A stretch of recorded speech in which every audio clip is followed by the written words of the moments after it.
Maverick News presents The Rick Walker Show. Defrag your mind.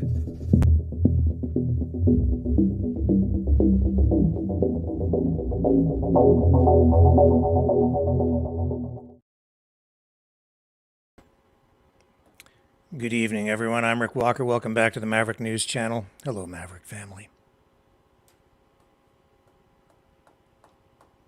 We're at war. We are at war.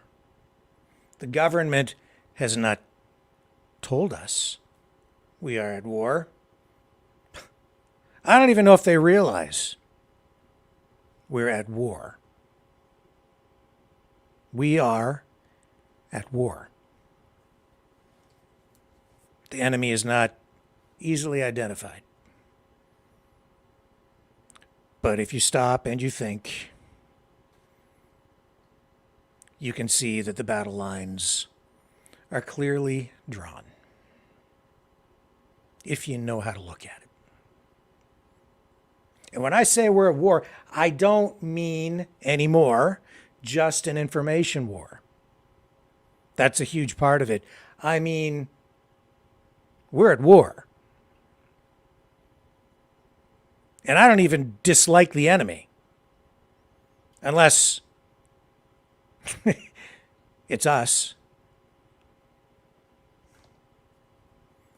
I will explain tonight what the heck I'm talking about.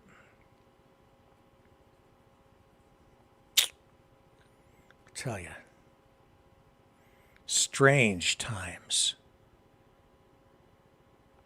We have learned nothing from history. And those who have learned,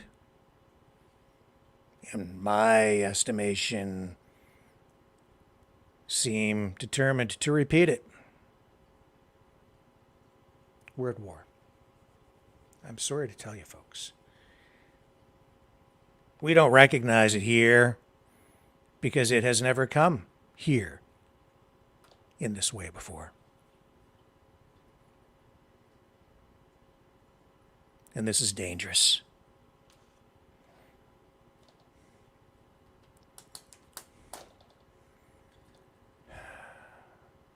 Also, flash flooding in New York City. We'll talk about that. I have something, at least one thing that should make you laugh tonight. Brendan sent me a little video that I think you'll appreciate. It'll make you chuckle because it's so true. The message that it conveys. U.S. Senator Dianne Feinstein has passed away at the age of 90. And we'll give you the as much as we know, and there isn't a lot of information, but we'll tell you as much as we can about a shooting in Quebec. A man threatened the Prime Minister and the Premier of Quebec. Threatened their lives. And he's been shot tonight. He is recovering and faces a weapons charge. We'll tell you about it. Is that related to anything else? Can't say. But I'd say, isn't everything connected? And I would say yes. Everything is connected. All of this stuff is connected. If you don't think that this stuff isn't connected, and when I say connected, I mean connected. You think this freedom convoy that's rolling across the country is just about something domestic? No, it's not. It is directly tied to that war in Ukraine. How could it not be? Just days after a Nazi was applauded in Parliament. It seems just far too convenient. Everything is coming together, as it always seems to. Almost like there's someone pulling strings and choreographing things. All of these things just seem to converge. Maybe it's just the Lord working in mysterious ways, negative ways, or maybe it's the devil. Or maybe it's powerful people. Can't say. But in politics, I have found that there are rarely coincidences. Rarely coincidences. And Tupac Shakur. They've made an arrest in their investigation into his murder back in 1996. What a show we have for you tonight. What a show. Let's start digging into it. We'll do that right after this. Don't go away.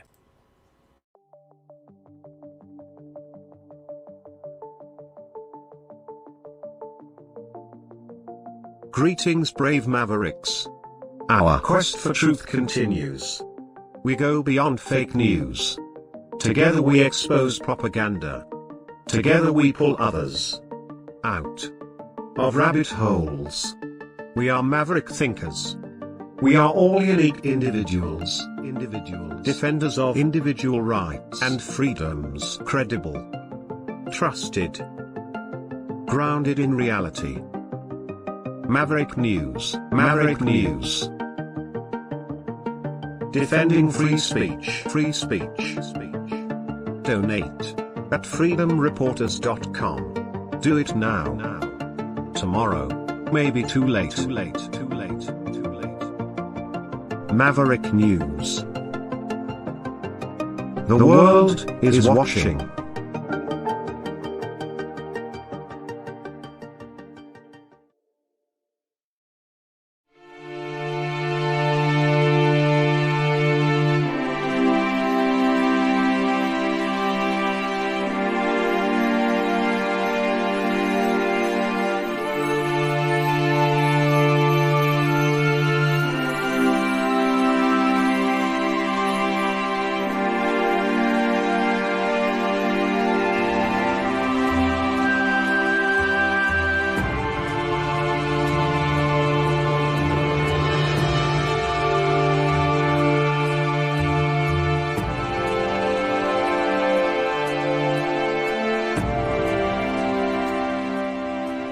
Maverick News.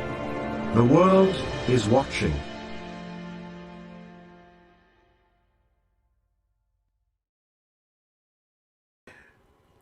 Let's start with the flash flooding in New York City. What can I tell you tonight? Well, we know that millions are under flood alerts. In fact, 23 million people in New York, in the New York area, are under flood alerts in New York, New Jersey, and Connecticut.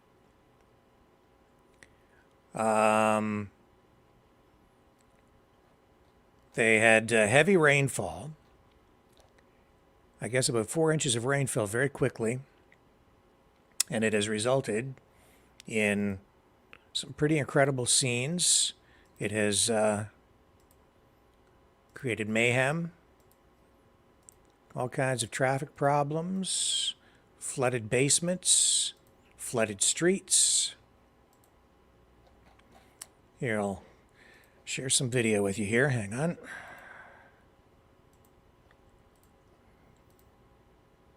Pretty crazy stuff. I haven't seen stuff like this in a while. Okay, here's this one. Pretty crazy. Here we go.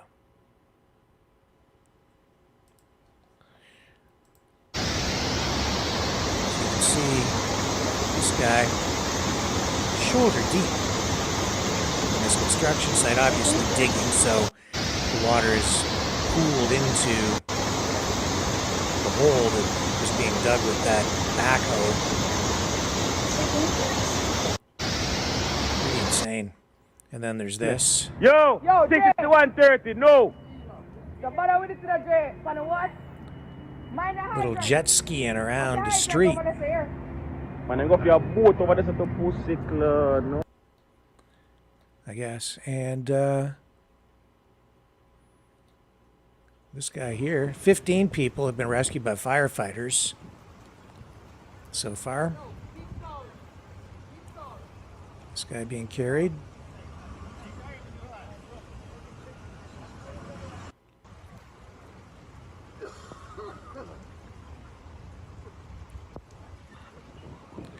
So much for his Jeep. And the street's flooded here. Central Park was flooded right out.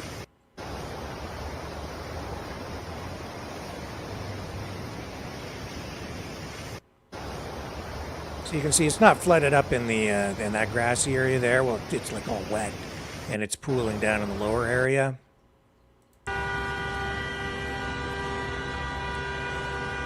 And this area of this street flooded right out, and water swirling down that drain. Everything is about drainage.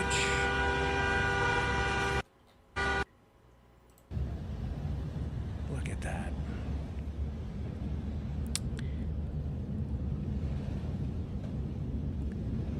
I think the city of New York is going to need to do a post-mortem on this one and figure out what they need to do to get better drainage happening. And some sea lions escaped check out one from the escape. zoo. The one all the way back there, like all the way. Briefly. Yeah, like fully escaped the enclosure. Because their aquarium, or the big, I guess it's an aquarium, right, that they live in. I guess it filled up with water right to the brim, and they were able to swim up to the top and just jump out. Yeah, like fully escaped the enclosure. Freedom! Freedom!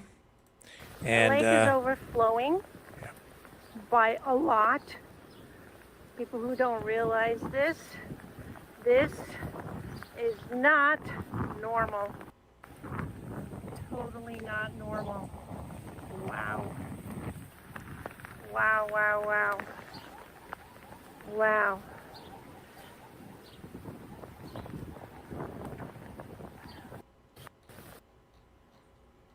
And here's some stairs flooding.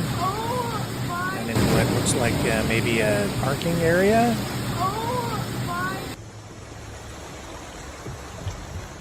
This is right in New York.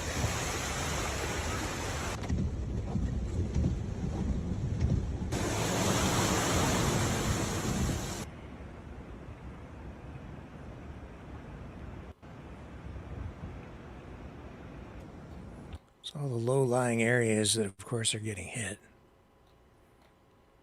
And here's an area around the airport, LaGuardia.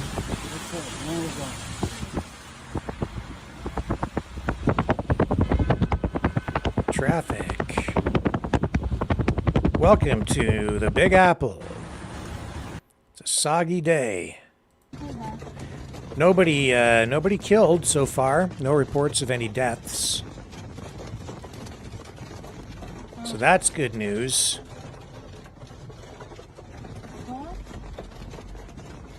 These businesses flooded out. A lot of damage. Boy. The amount of damage from this.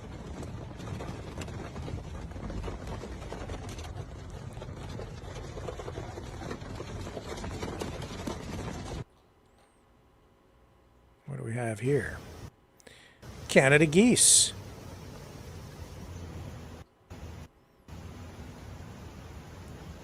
Out for a little swim on the street. Well, it looks like it's in the park there. And these stairs.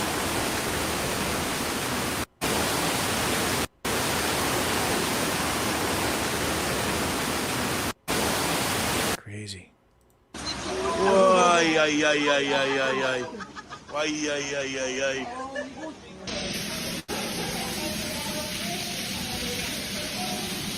The water's coming right out of the walls in that underground area there. Look at the way the water is going down that manhole.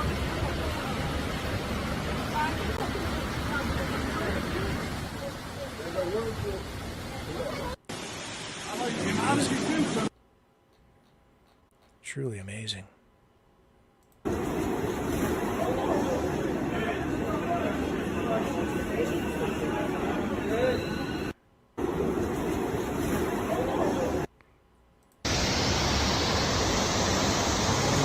Guy swimming again.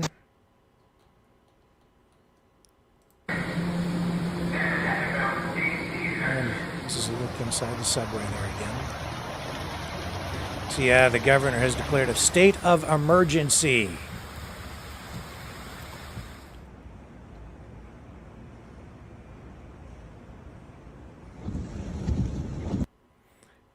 Yep, here's where those sea lions live. Oops, it flipped. You can see there. And of course, everybody's having a little fun.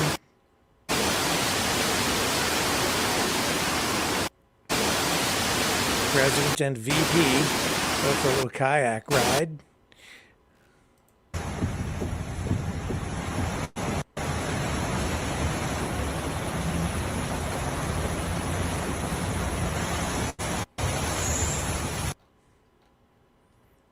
Some shops flooded out there. Market.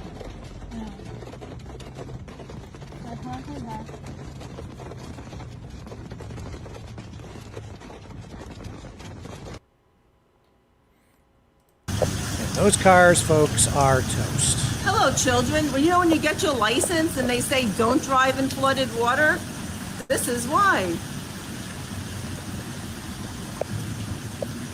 Flooded right out. You want to buy a cheap car?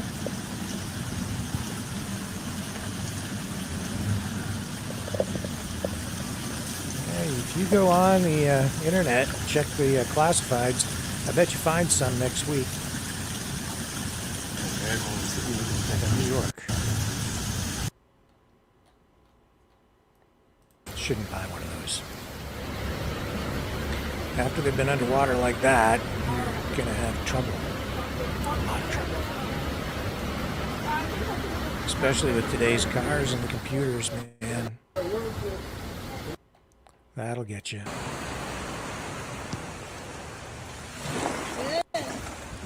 Wow.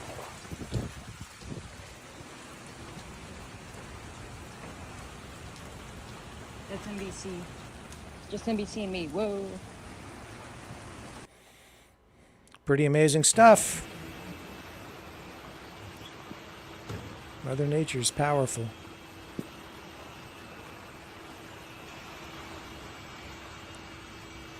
He made it. Good for him.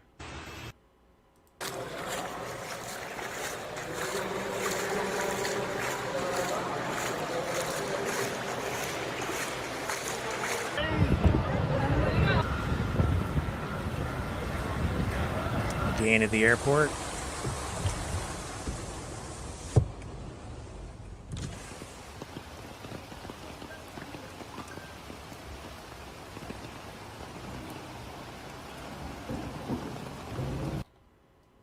Fucking way that this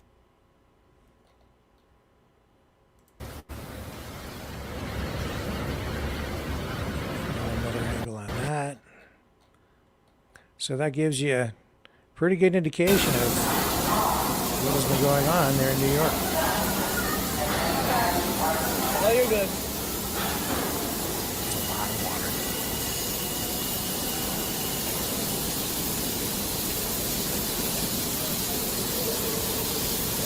And Q the conspiracy theories or the realities or the science, the climate change folks who will tell us that this is the result of climate change, or the other side, which will tell us this is the result of man-made weather geoengineering.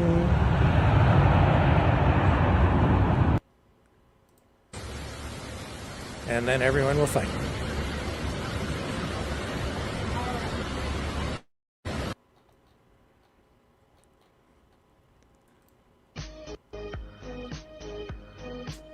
It's a lake. Jesus Christ. Just like last night on the show. That's It was quite a debate we had at the end of the program last night with our mystery guest caller, Jesus Christ. joined by audio only when we had our little video conference there. And the conversation at times seemed to get a little bit heated, but I thought it was interesting. Climate change, of course, is just one of the many things we discussed last night. I thought it was actually kind of fun. So, you've got the picture, folks. One more.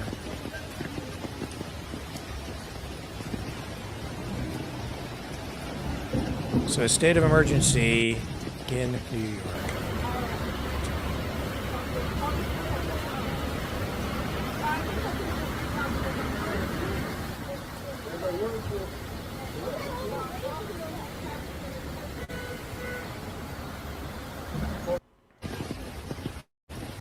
Okay, let me pull out of that. Let me take a quick break. When we come back, we'll move on with today's other top stories right here on the Maverick News Channel.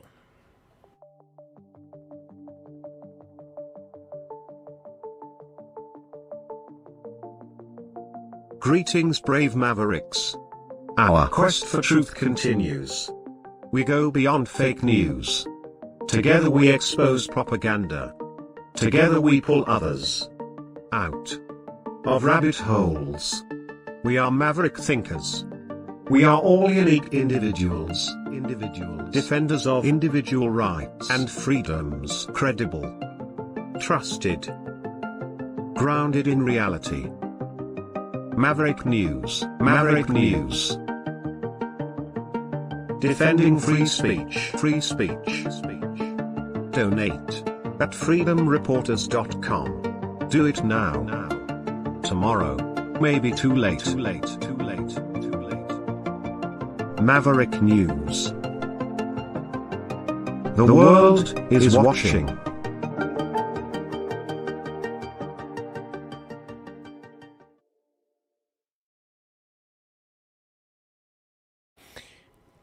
So this is a pretty big story that, you know, it's sort of from the entertainment world, but it's more than that. It's about a murder.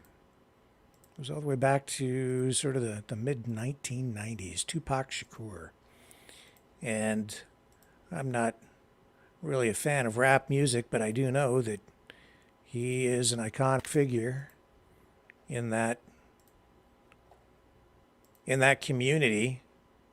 And they have now made an arrest in Las Vegas in connection with that murder. So, this man, prosecutors say, orchestrated the 1996 drive-by shooting of rapper Tupac Shakur and has been arrested and charged with murder.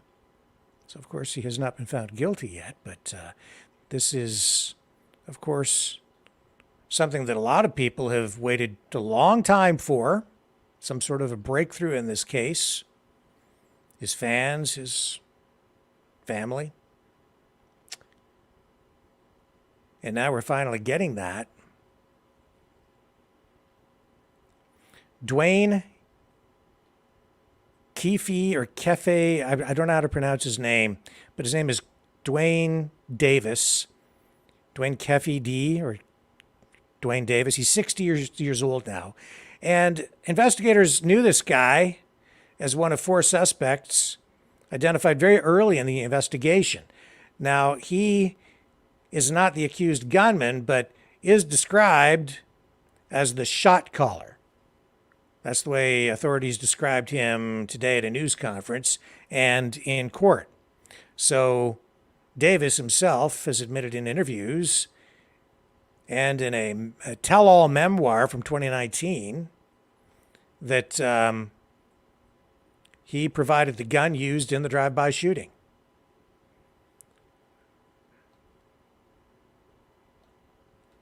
So police say that Davis's own public comments revived the investigation by providing police with admissible as evidence.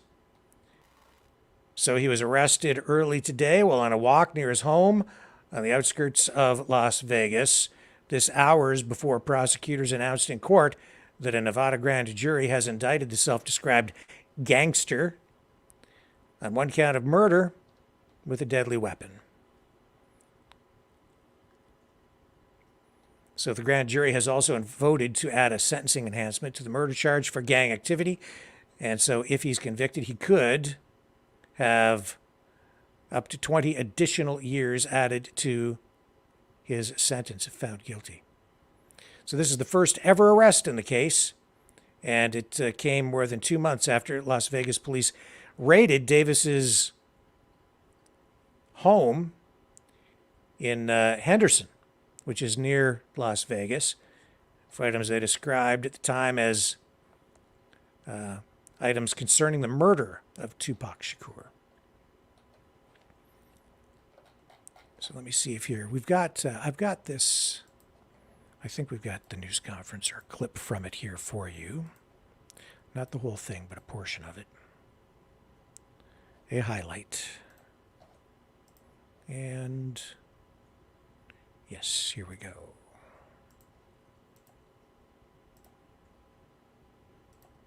Really decades of work. Hang on. Stupid audio. Come on. Decades of work by the men and women of our homicide section to get to where we are today. Several of those detectives that are standing here with us include Detective Cliff Mogg, the lead detective on this case. He is now retired. Well, I know there's been many people who did not believe that the murder of Tupac Shakur was important to this police department. I'm here to tell you that was simply not the case. It was not the case back then, and it is not the case today. Our goal at LVMPD has always been to hold those accountable and responsible for Tupac's violent murder accountable. Just like we do for every homicide victim in our city. Every single victim, every life that is lost is important and remains a priority to this police department.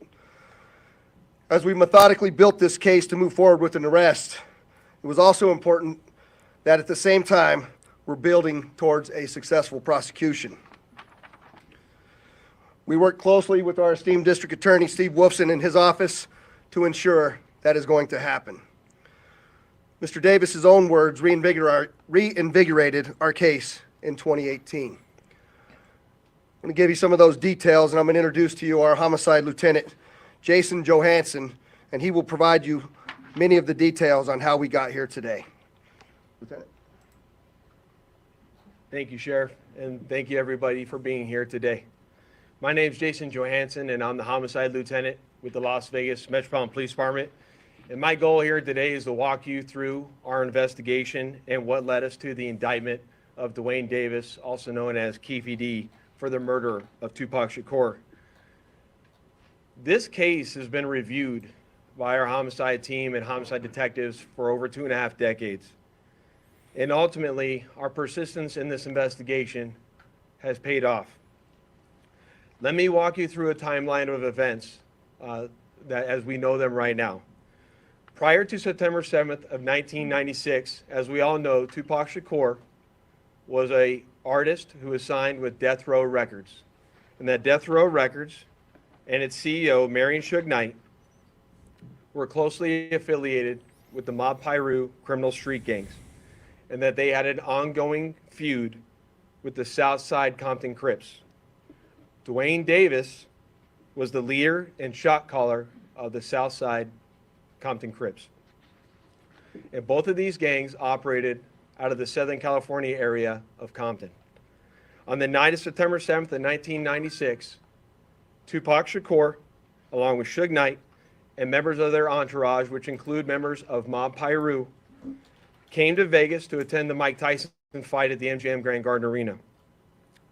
Members of the Southside Compton Crips, which included Dwayne Davis, along with his nephew, were also in attendance at the same event.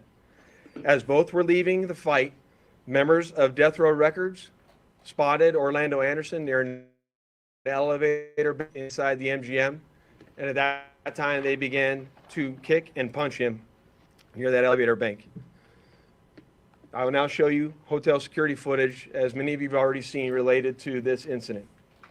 And on this incident, you will see Tupac Shakur, who's wearing a shiny satiny shirt, along with Marion Suge Knight, who's a large man in a brown suit, punching and kicking Orlando Anderson.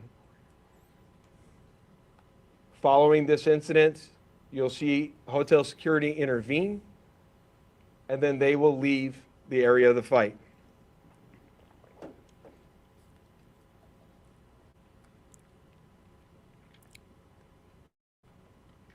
Little did anyone know that it is this incident right here that would ultimately lead to the retaliatory shooting and death of Tupac Shakur. Following this incident, Tupac and Suge Knight both left the MGM to make their way to a post-fight party, which was to occur at a local nightclub. At the same time, word had spread amongst members of the Southside Compton Crips of what had occurred inside the MGM. And then that's when Dwayne Davis began to devise a plan to obtain a firearm and retaliate against Suge Knight and Mr. Shakur for what occurred inside the hotel against Mr. Anderson. After Davis obtained a gun, he entered into a white Cadillac along with Terrence Brown, DeAndre Smith, and Orlando Anderson. Based on our investigation, this is where we know they were seated. At some point in time, as they were in the white Cadillac, Mr. Davis took the gun that he had obtained and provided it to the passengers in the rear seat of the vehicle. As they were as they were driving west on Flamingo Road near Convoy, they located the black BMW, which was driven by Suge Knight, and in the passenger seat was Tupac Shakur. And as they turned around, they pulled up near the passenger side of that vehicle and immediately began shooting at Mr. Knight and Mr. Shakur. Following that shooting, the white Cadillac fled the area southbound on Koval, and after our officers arrived on scene, Tupac was later transported to the University Medical Center, where he's treated medically and died approximately 6 days later on September 13th.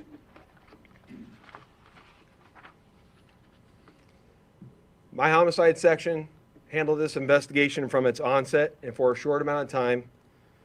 And within a short amount of time, what we knew was that we were working a gang investigation where our victims, our witnesses, and our suspects were all from Southern California and not local to Las Vegas. Within the first few months of the investigation, our detectives knew most of the information I just briefed you on. However, we never had the necessary evidence to bring this case forward and present it for criminal charges.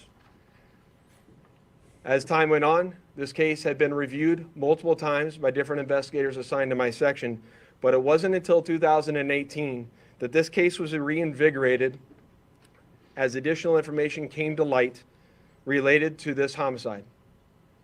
Specifically, Dwayne Davis's own admissions to his involvement in this homicide investigation that he provided to numerous different media outlets. In our section, we knew at this time that this was likely our last time to take a run at this case to successfully solve this case and bring forth a criminal charge. It was at that time that this case was assigned to Cliff Mogg, a detective within my homicide section. And over the last 5 years, my section worked closely, hand in hand with the Clark County District Attorney's Office, and followed a systematic investigative plan over the last 5 years. We've conducted countless interviews and corroborated numerous facts that were not only consistent with the crime scene on the night of the incident, but also corroborated and were consistent with the sequence of events that night. This ultimately led to us procuring a search warrant which was executed at Mr. Davis's residence in Henderson, Nevada. And following the execution of that search warrant, in close coordination with the District Attorney's Office, this case was presented to the grand jury, which ultimately led to Davis being indicted on charges of murder. Before I hand it off to the District Attorney's Office, I would be remiss if I didn't thank Detective Mogg and all the other detectives that were not only assigned this case and reviewed this case, but all the other detectives from other agencies that assisted us in this investigation. They know who they are, and thank you very much for all the assistance you provided. It does not go unnoticed. And lastly, one of the most important things, in my opinion, is that we need to make this be a reminder that the charge of murder does not have a statute of limitations.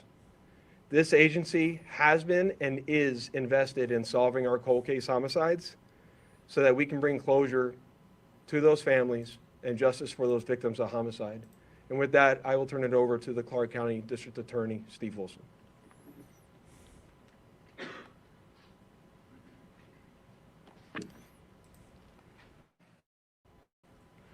Thank you, Lieutenant Johansson. We'll stick with it for just a minute Good longer. afternoon to Las Vegas, Clark County District Attorney Steve Wolfson. It has often been said, justice delayed is justice denied. It's a quote we hear often and for many, many years when talking about our legal system, but not in this case. Today, justice will be served in the murder of Tupac Shakur. I'd like to acknowledge the relentless work of the many Las Vegas Metropolitan Police Department homicide detectives. We've mentioned Detective Cliff Mogg many times, and we can't mention his name enough. He is the detective, along with his colleagues, that brought this case here today to you. A Clark County grand jury has indicted Dwayne Keith Davis with 1 count of open murder with use of a deadly weapon with a gang enhancement. Davis will appear in court in the next few days or so for a hearing to determine his custody status and to set a jury trial date. This grand jury has been receiving evidence for months and has determined there is sufficient evidence to justify the filing of this criminal indictment. I've assigned 2 of my top prosecutors, Mark DiGiacomo and Banu Palal, to prosecute this case. I know a lot of people have been watching and waiting for this day. Tupac Shakur is a music legend, and for a long time, this community and worldwide have been wanting justice for Tupac. Today, we are taking that first step. Tupac was actually quoted as saying, "Death is not the greatest loss in life. The greatest loss is what dies inside while still alive. Never surrender."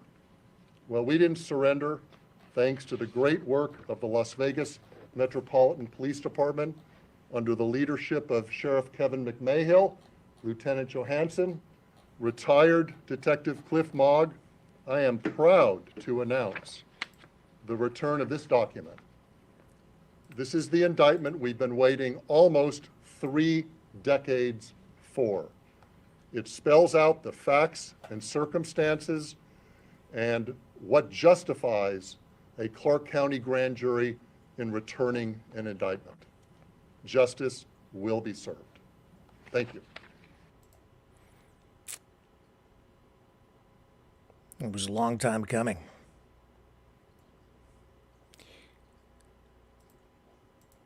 Okay. All right, let's take another quick break. I'll get the rest, some of these other things queued up. It won't take me but a moment, so don't go away. I'll have more right after this. The New World Order. Government overreach. The Great Reset. Mainstream media lies. Now more than ever, independent voices are needed. Donate now at freedomreporters.com. That's freedomreporters.com. Maverick News. The antivirus program. for your mind.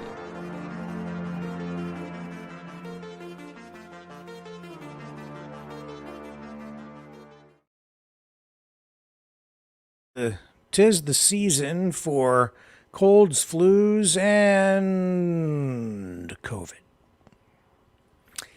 And I am saddened to bring you this news tonight, but in some places, mask mandates are returning.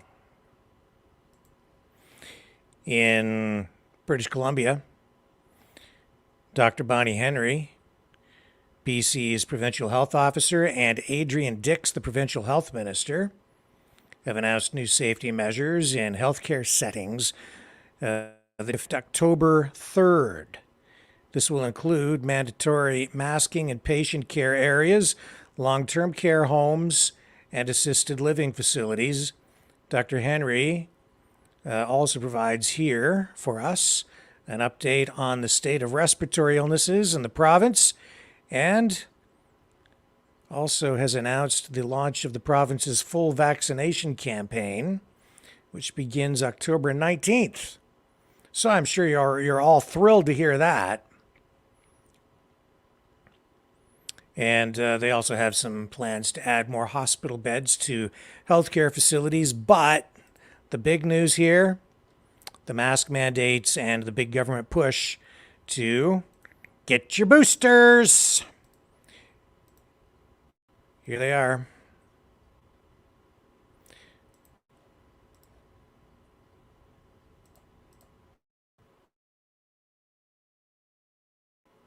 Get up there. Medical masking will become a requirement again. Continuing medical masking by healthcare workers, visitors. It's freezing up.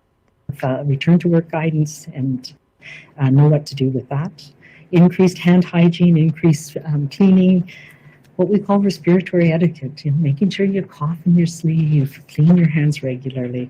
And the ambassadors will be back at the doors of the entrances to healthcare facilities and to long-term care homes to do the active screening and make sure people have access to masks.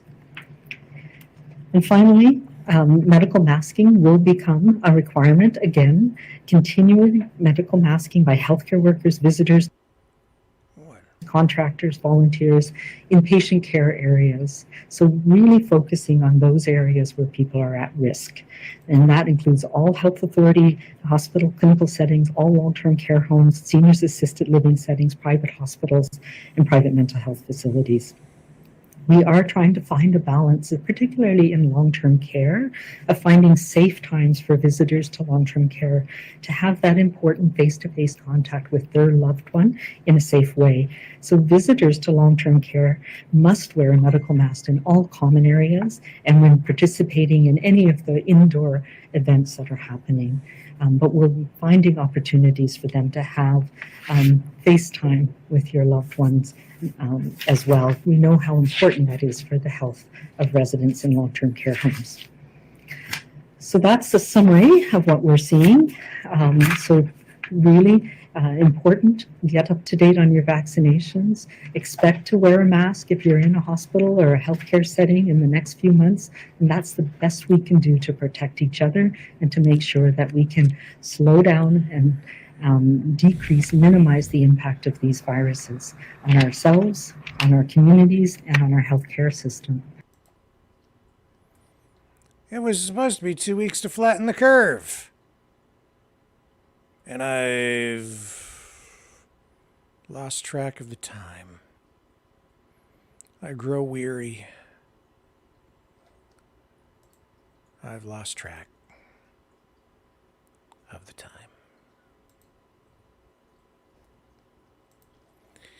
So much time. Time is, I hate change, but the more things change, the more things stay the same. Such is history. Where do I begin with all of this tonight? Well, you know what? I'm gonna wait. I'm gonna push all this convoy stuff, all this Nazi stuff, all this war stuff. Just going to kick the can just a little further down the lane. And we'll come to it in a moment. Let's finish up with some of this other news of the day first.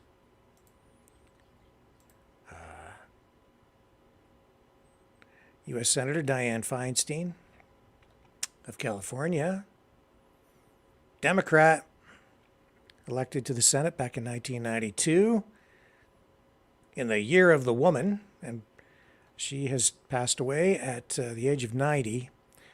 She died last night at her home in Washington, D.C. The President, Joe Biden, calls her a pioneering American, a true trailblazer, and a cherished friend. Yeah. Not on my side of the political aisle, but she was a fierce fighter. What else do we have tonight for you before we get into the heavy stuff, the heavy lifting?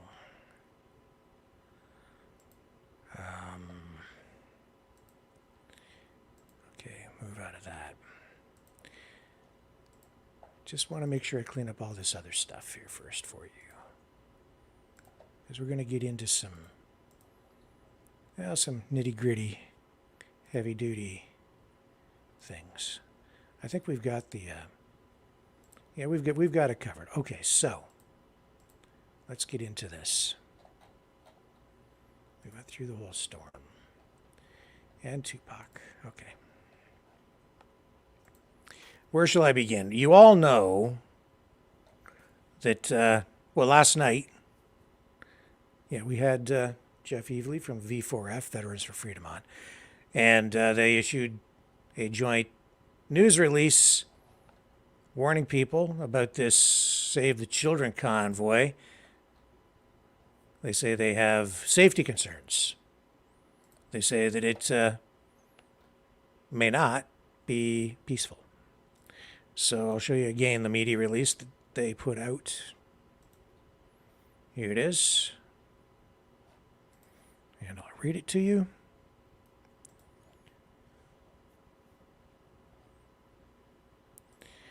So this is from Police on Guard for Thee, Mama Bears, and Veterans for Freedom. Police on Guard, Veterans for Freedom, and Mama Bears are aware of a convoy that has started to travel across Canada. Information received has led us to believe this may not be a peaceful protest. This is very concerning to Police on Guard, Veterans for Freedom, and Mama Bears, and is not supported by our organizations. We will always support legal, peaceful protests, which is our fundamental right provided by our charter. We cannot, nor will we support actions that aim to undermine our democratic and judicial process. So, I would say those guys should be taken seriously. They're serious people. They are thoughtful. They think before they act. And I think when they issue a release like that, it carries some serious weight. And their statements honestly echo mine. Or maybe mine echo theirs. Either way, I'm in agreement.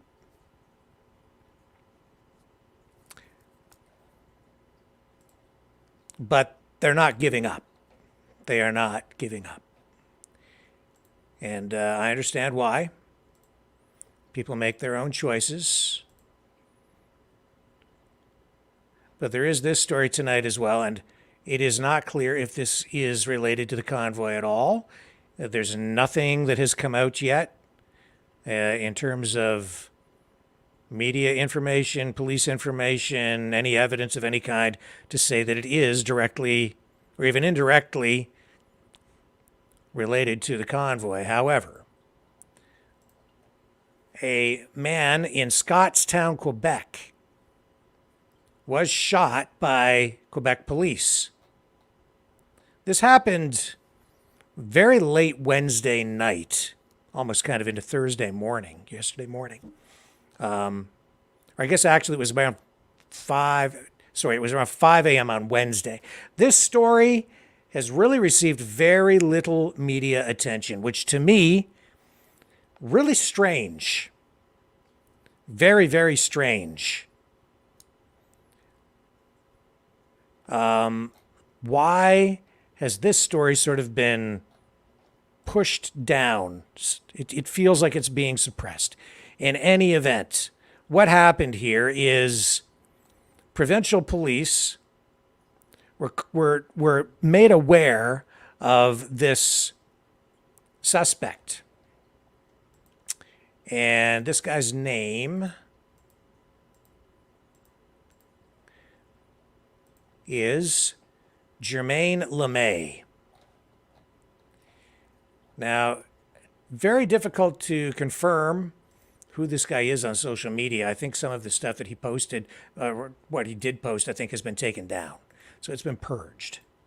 So I haven't been able to find much on him. Nobody out there seems to have anything on this guy. If you do, you can send it to me, and I'll take a look at it. And if it's accurate, we can share it here on the show.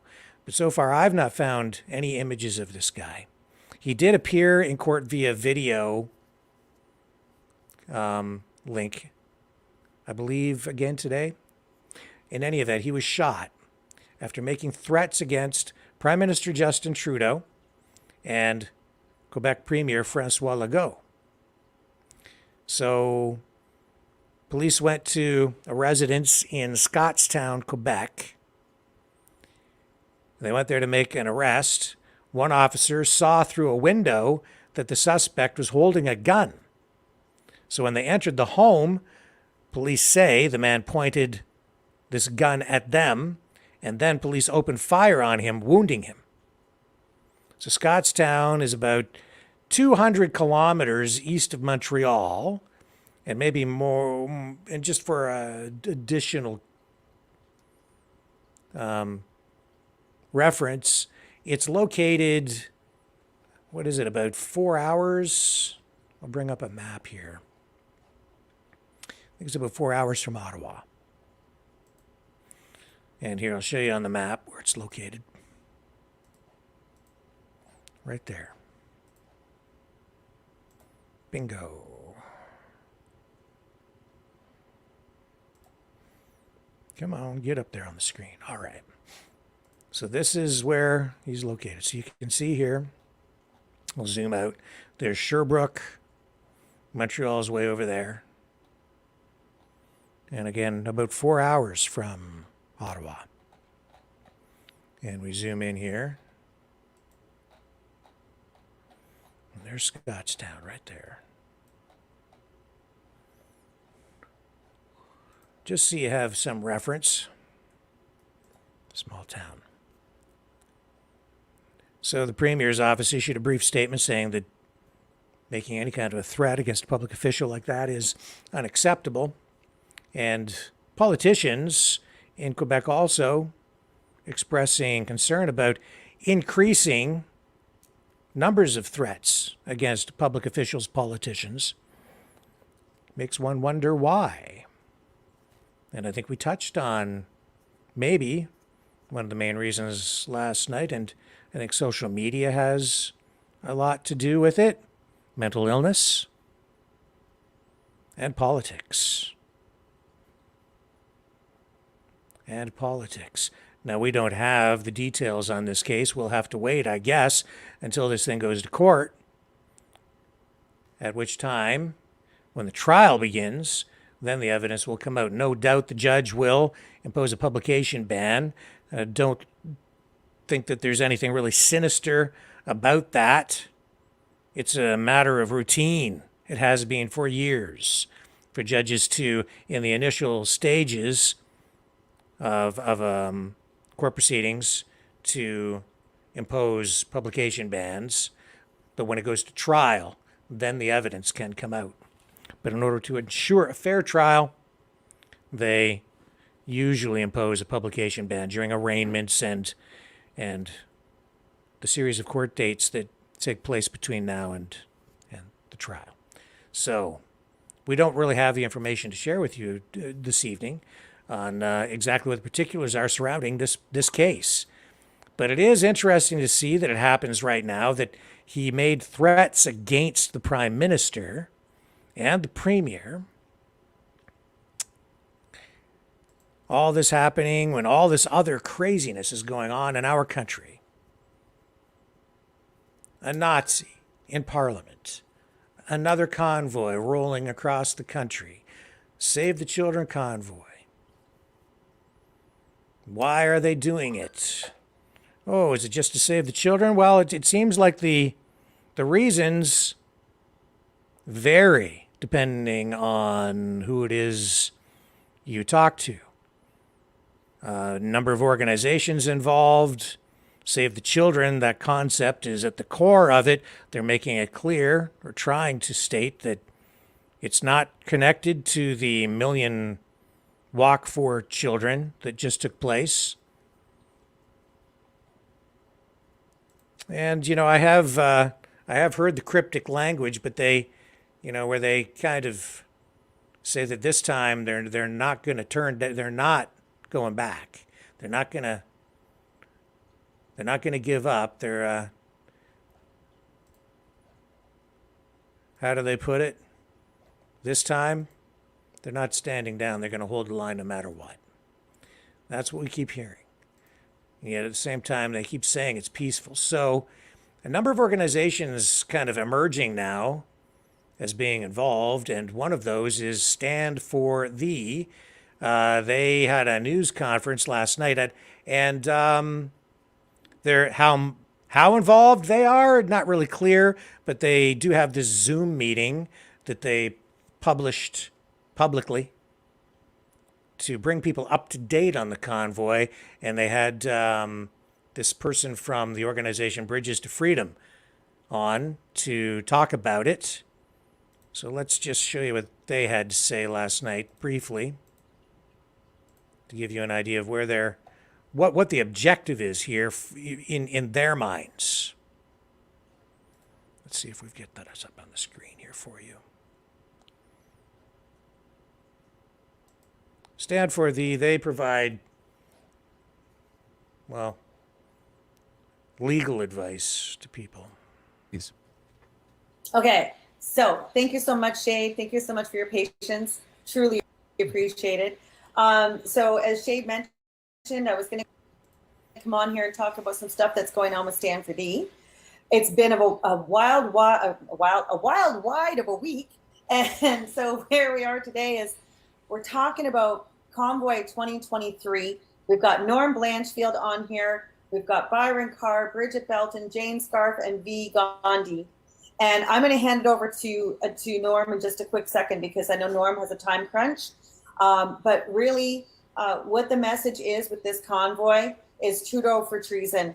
We have seen, the evidence is overwhelming. We know that the crime is there. The truckers were victims in the Emergencies Act that was declared. Many of them were harmed. Many of them were harmed before the Emergencies Act was declared, which is why they were in Ottawa in the first place. So I'm going to stop talking and I'm going to hand it over to Norm. I just want to add one more thing. This is intention to save this country, which Yes. also means we're wanting to save the children. It's part of it. This is how we do it. We save our country and our children are protected. Our rights are protected. Our constitution's protected. And going forward, we remain an autonomous, sovereign country. And remember, folks, Thank you, this is Jane. this is the type of country, for example, if you were growing up in, I don't know, the 70s and the 80s, maybe partly in the 90s, and you liked a little bit better what was going on then than now. Therefore, we need to really deal with this so that we can have lives, as Jane was saying, and of course Rebecca, sovereign lives, an independent nation that has civil liberties already in place. All right. So of course we want to bring in Norm then. Am I right? Norm Yes. Blanchfield. Am I saying that name right? I believe I am. I'm meeting Norm today for the first time. And so I'm really looking forward to hearing his perspective, and what he has to offer to this meeting. So Norm, take it away, bro. And he's one of the originals. He was in the original 2022 and he was in Rolling Thunder, and he's been embroiled in litigation over the conflict over the charges with the Rolling Thunder. Lost his truck. It's in storage since June 2022, and he refused to take a deal. And he's hardcore. That's hardcore serious about maintaining the civil liberties in this country, which includes not only freedom of speech, but our freedom to protest against inappropriate and illegal mandates. For example, trying to force something into our necks or our butt cheeks that we don't prefer. Okay. So we don't want any kind of, we have medicinal and informed consent. We have medicinal privacy. And that's the kind of stuff that I think that Norm was fighting about. So, and fighting for, if you will. So please, Norm, take it. Okay, so first of all, I want to say I'm just going to say, you guys, I'm not perfect bilingual, so I'm going to try my best so you can understand what I say. So, take your I'm time. Norm from Bridges to Freedom. Like Jane just said, they explained good about me, so I'm not going to explain again. But you want to talk about the convoy, I'm going to talk a little bit about the convoy. Yes. So, the convoy is not a group that organized the convoy. There's no group organized the convoy. This is about the people. It's the people that stand up, and every people make their own convoy to stand up. So they don't have organizer to that. We're just the voice. Our voice is loud. We're bringing our voice everywhere because we need to do it. Sorry, I'm just gonna start the shower so we have light. So we're here all together. We talk with people all across Canada.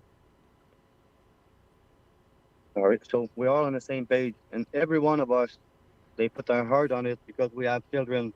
We want to protect our resource. We want to protect our country.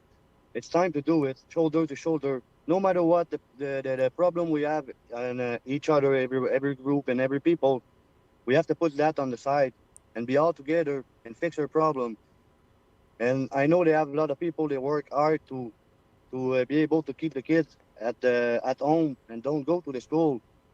But this is very hard because a lot of parents, they take the school like a daycare in the same time. So they go work and they can bring money to feed their kids.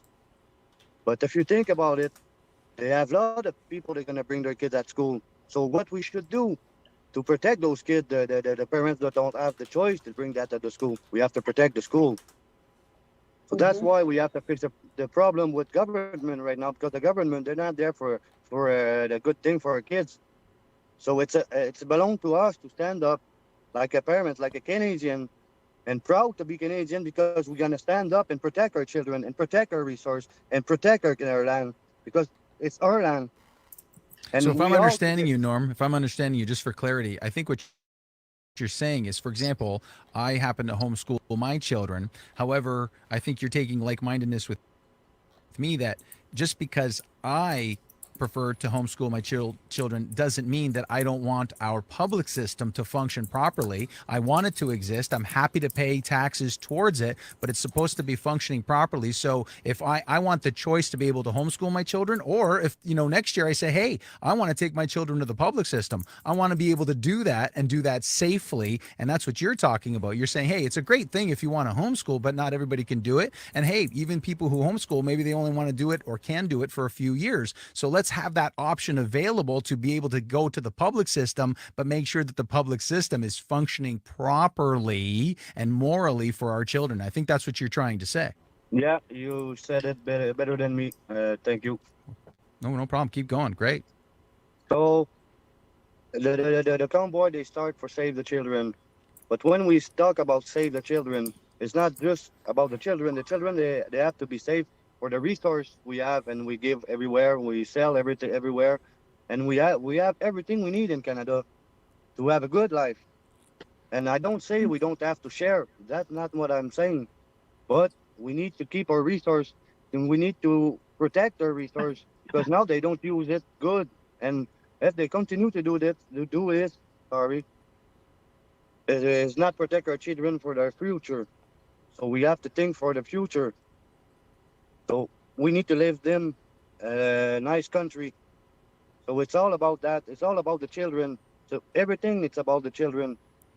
So what you're saying is on that, if I'm understanding you, is like, okay, if we protect our children now and we protect the resources of our country. And by the way, I think what Norm is saying here is the amount of resources that Canada has is through the roof.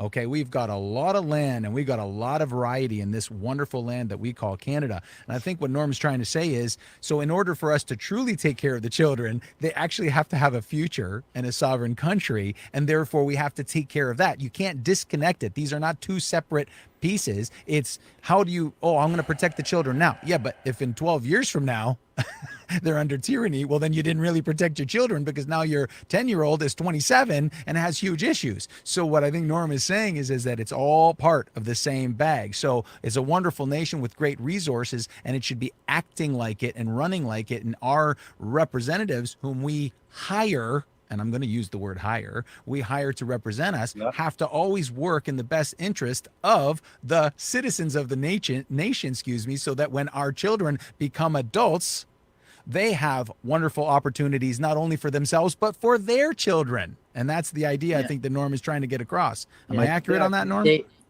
Exactly. Okay. Okay. Dave and Norman often say the reason they're doing the work that they're doing, and they do a lot of work, both of them do a lot of work. The biggest motivation is so that this country is protected for their children. So they're doing work to protect rights. Norman won a case with the Bill of Rights that we're all excited about because it was on the record. He wins freedom of speech. And right now, today, he's able to express the concern that we have because he's got his right from freedom of speech. And he only has that because he fought for it. And now that's been great inspiration. As a matter of fact, this morning, somebody said, oh, that Bill of Rights is no good. What good is that? It never wins. And I said, well, it won 3 times in the last 2 months. And they said, out of how many times? And I said, 4. It won 3 times out of 4. So that's pretty good. Like in terms of the whole court case, right? Like they'd have 4 court cases using it as. Okay. All right. Okay. So, what the heck are they say? What? It saved the children.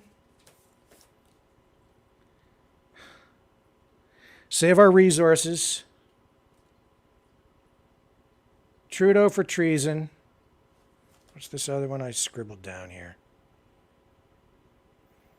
Protect our rights. There were some other things.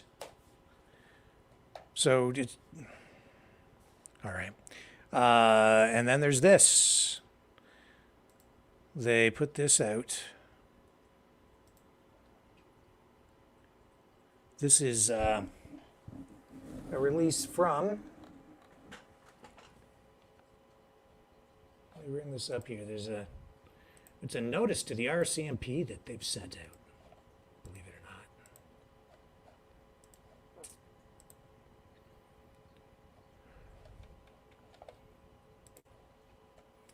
It says Trucker Convoy 2022 follow-up to RCMP RE Trudeau for treason. So I guess this is what the convoy is about too. So in January 2022, we took our trucks to the streets of Ottawa to protest the Freedom Convoy 2022 against the COVID vaccine travel mandates. We know that. We protested because we were alarmed by the reports of vaccine injury and death, and because our livelihood was adversely affected by these new draconian cross-border laws. The convoy was peaceful, lawful protest. Vax mandates. Trudeau shut us down by police force. We are now returning to demand that the RCMP arrest Prime Minister Trudeau for treason because of his unlawful, violent vaccine mandates and his unlawful use of force to break up the protest. So so Jane Scarf is demanding that the RCMP arrest from Stand for Thee, wants the RCMP to arrest the Prime Minister. In February 2022, the police and the courts found our protest to be peaceful. Also, CSIS announced that the convoy protest did not meet the standards of a national security breach required by the Emergencies Act. Regardless of the evidence of our peacefulness, well,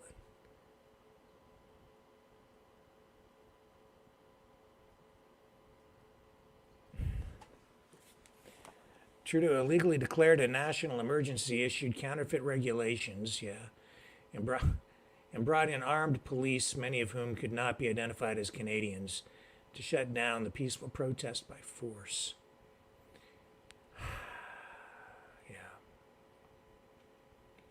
All of the vaccine mandates resulted in aggressive treatment of citizens and were implemented and enforced with deliberate violence. She keeps referring to regulations as counterfeit. Everything the government does is illegitimate, see. Violated our constitutionally protected rights and freedoms, which are protected in the preamble of the Constitution Act, implied Bill of Rights. Furthermore, under Section 35 of the Constitution Act, which protects rights of First Nations, Inuit, and Métis, rights were also violated. And moreover, the Bill of Rights Section 2 requires that all regulations be vetted for their consistency with the CBR. All these required procedures were ignored.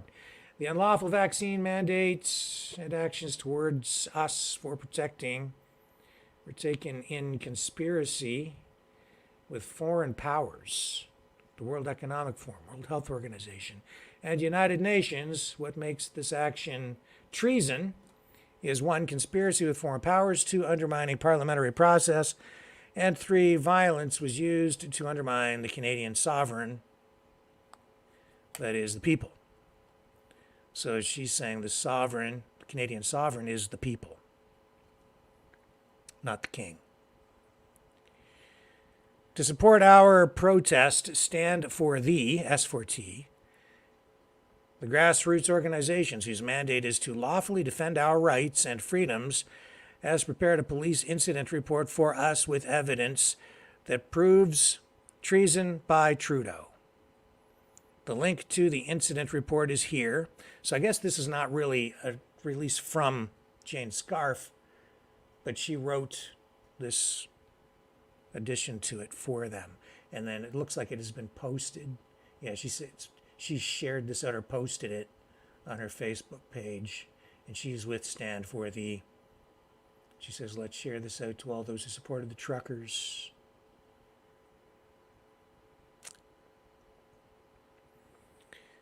As a safeguard against future abuse of power and by the governments, we need to use our right to jury for all claims made against us. A jury has the right not only to hear and decide on the guilt or innocence, but they can also notify the law if they find it unjust.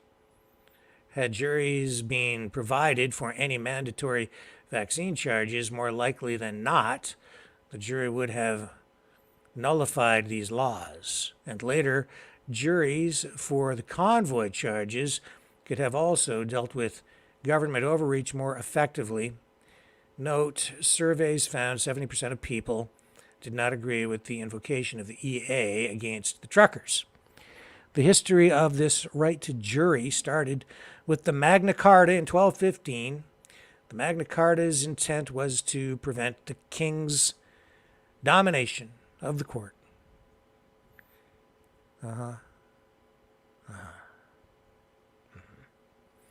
In parallel with a grand jury investigation to indict Trudeau for treason, the RCMP must open an RCMP investigation into the egregious rights violations and deliberate violence against his own citizens in conspiracy with foreign powers.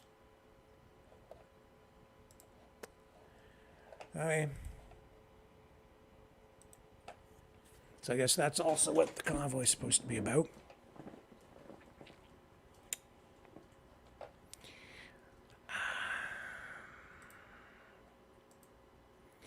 But where's it all going? What is it? Well, then there's this guy over here.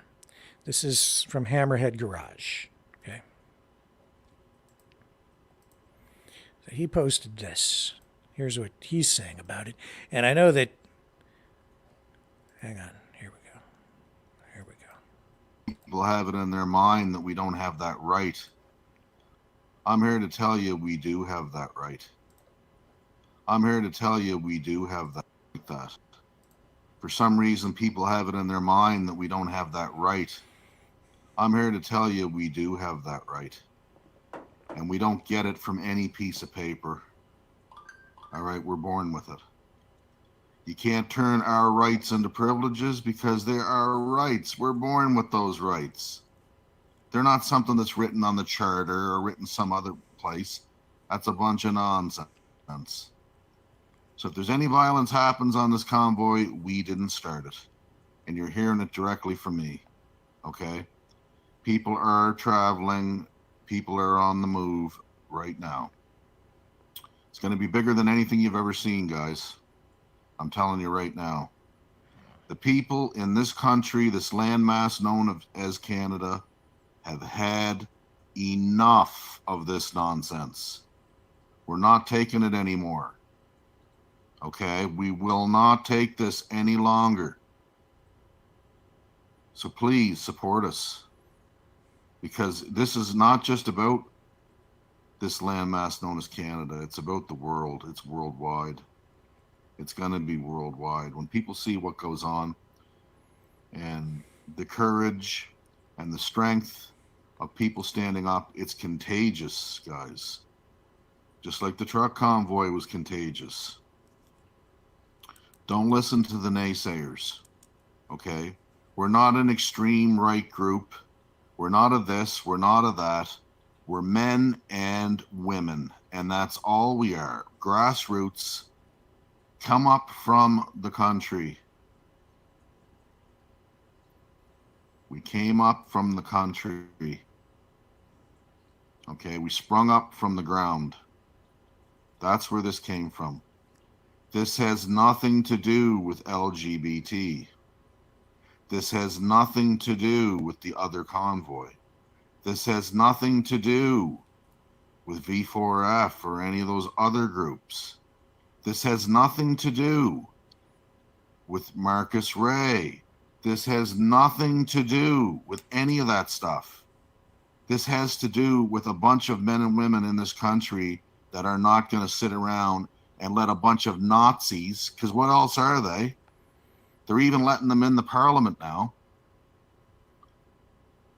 control us any longer. Isn't that interesting? Or the direction this country takes any longer. And we have that right. Isn't that interesting?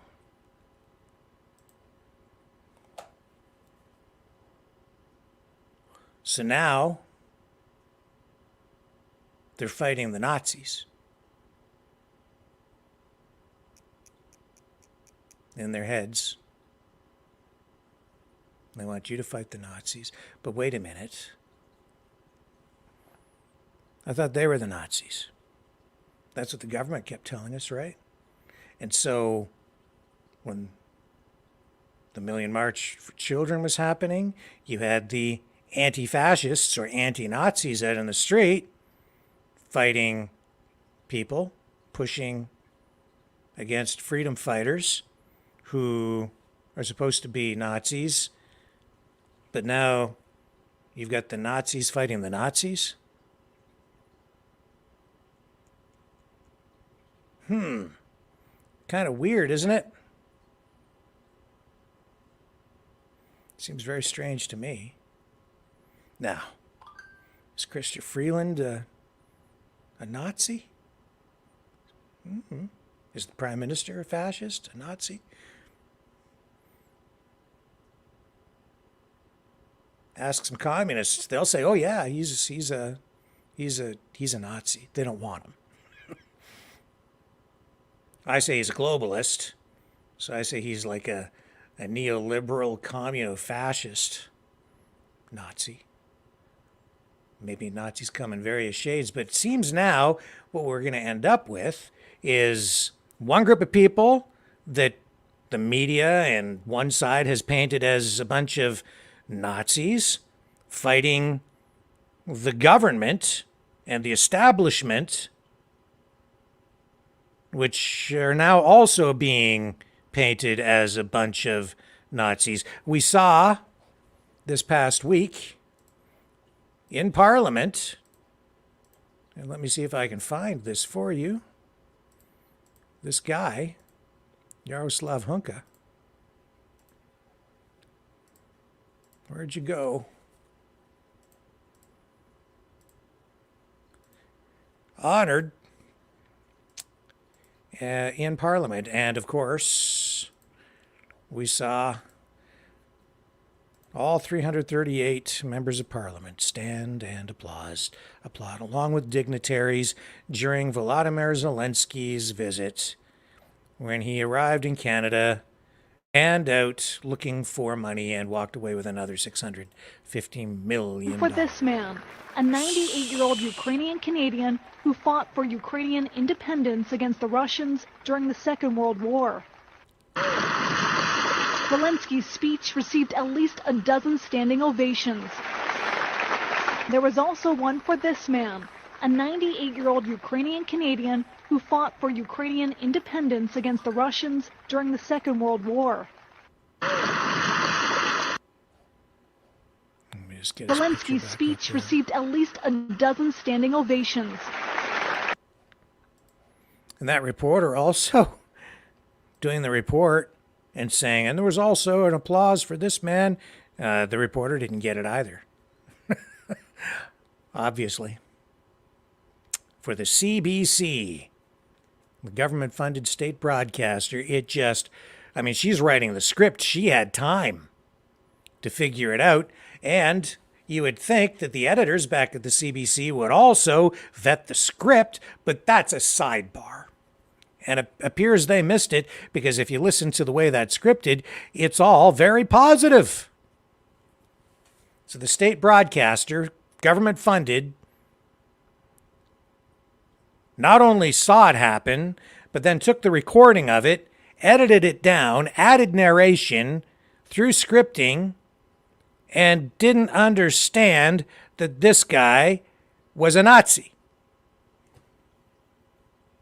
So I'm going to run it one more time. Zelensky's speech received at least a dozen standing ovations. There was also one for this man, a 98-year-old Ukrainian Canadian who fought for Ukrainian independence against the Russians during the Second World War. Okay, that's a nice way of saying it. So anyway, that happens. Now, because of that, it seems we've got, well, now of course, everything starts ramping up, right? So of course, we have Canada's political opponents, other countries, competing countries. Let's just face it and say it for what it is. You've got Russia, you've got China, India, the BRICS nations lining up to post all kinds of stories about this now and do further investigation. And as a result, it isn't just one Nazi in Parliament. The whole government is Nazi. And in the eyes of the world, I think Canada is now viewed, or at least they've tried to paint Canada as the new Nazi Germany.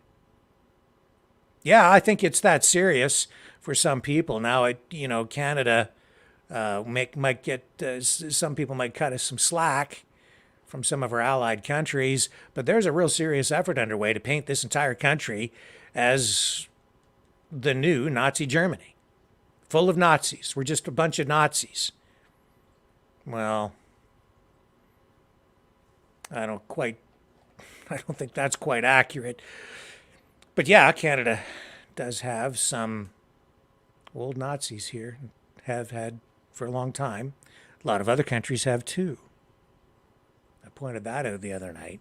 But right now, Canada is getting kicked pretty hard.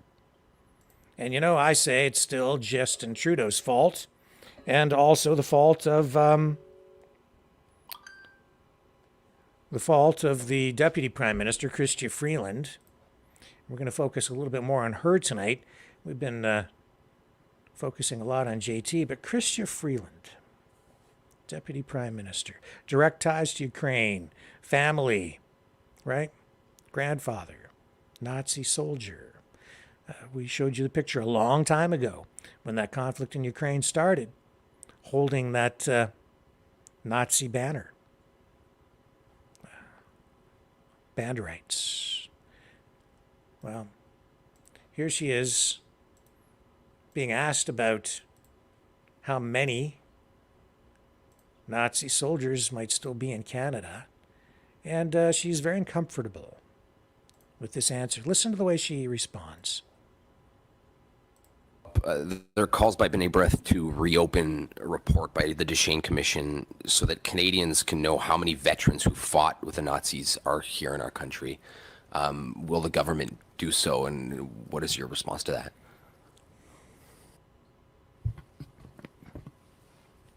I think, let me just start by reiterating, and I don't think it can be said too many times,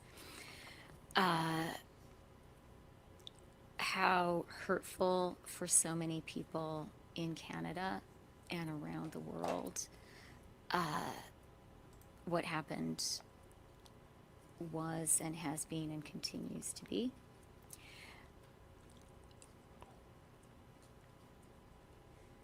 As MPs, in our capacity as MPs, it's important for appropriate next steps in the House to be taken, and I think that is our immediate focus.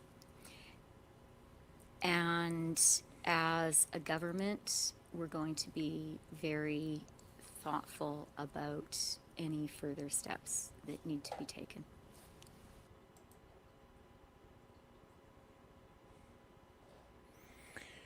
Obviously, with the hand wringing, very, very uncomfortable. And then you've got this stuff going on, which, fair enough. Ramp up the propaganda. Every country engages in it. So we know that Russia issued, they put this picture of a fake stamp with Yaroslav Hunka on it. Says, "Heroes don't die." We showed you that last night. But there's the propaganda that's coming out of Europe, and that's supposed to be a Ukrainian stamp. It's fake, 100% fake. But it's made to look like he's being glorified, right? As a hero. That's why I said yesterday he's world famous now, and he is. He's absolutely world famous. And so while all this is going on, we also have increasing tension between Canada and India, right? And then I got to thinking about what Jeff Evely said last night. What if our Prime Minister is working for the other side? Do you remember when he went to India and he was dancing? Let me show you. See if I can pull this up here. I was thinking about that.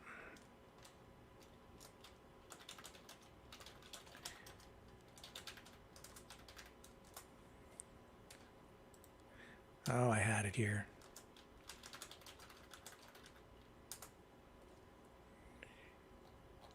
When he was dancing. Hang on, you know what? Let me take a quick break. You're gonna want to stick around for this. You gotta stay with me. I'll be right back. Don't go away.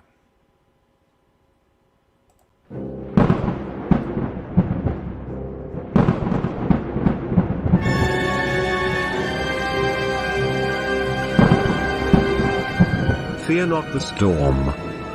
For truth is on our side. Maverick News. The world is watching.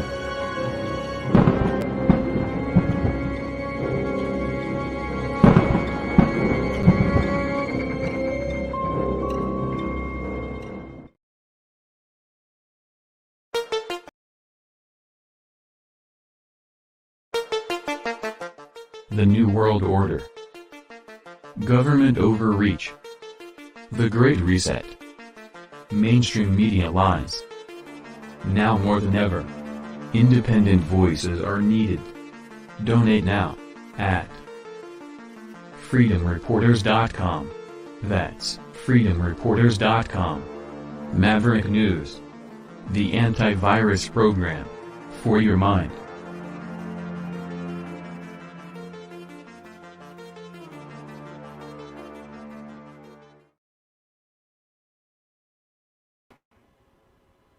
I'm back. Okay, so I'll just take you in and show you briefly what this was about.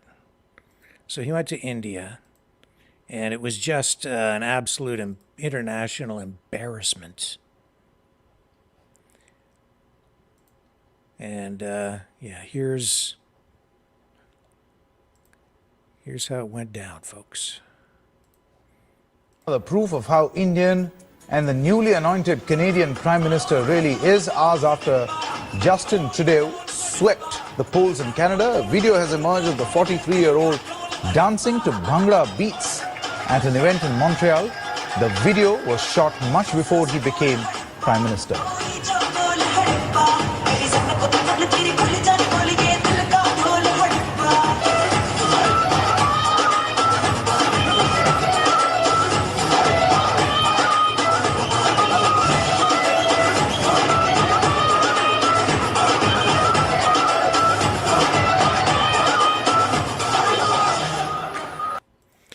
And I apologize. I'm getting my facts a little bit twisted around because this is from the past. But so there was that video which embarrassed him, embarrassed the country, and then he did go to India, and because of the way he was dressed, it was like cultural appropriation, and he was dressed in Indian, very formal outfit, and people thought it was completely inappropriate. The whole visit turned out to be a public relations disaster for Canada. And then I got to thinking about what Jeff Evely said, and I thought, what if the guy is doing this stuff on purpose? A little bit of a sidebar. But honestly, what if he's actually trying to sabotage everything on purpose? That bad. But there you have Chrystia Freeland, direct ties to Ukraine. A lot of questions about her family's background with Nazi Germany. You have this Nazi in Parliament. Now you have this convoy rolling. You see all these people have been accused of being Nazis. Now you have Nazis.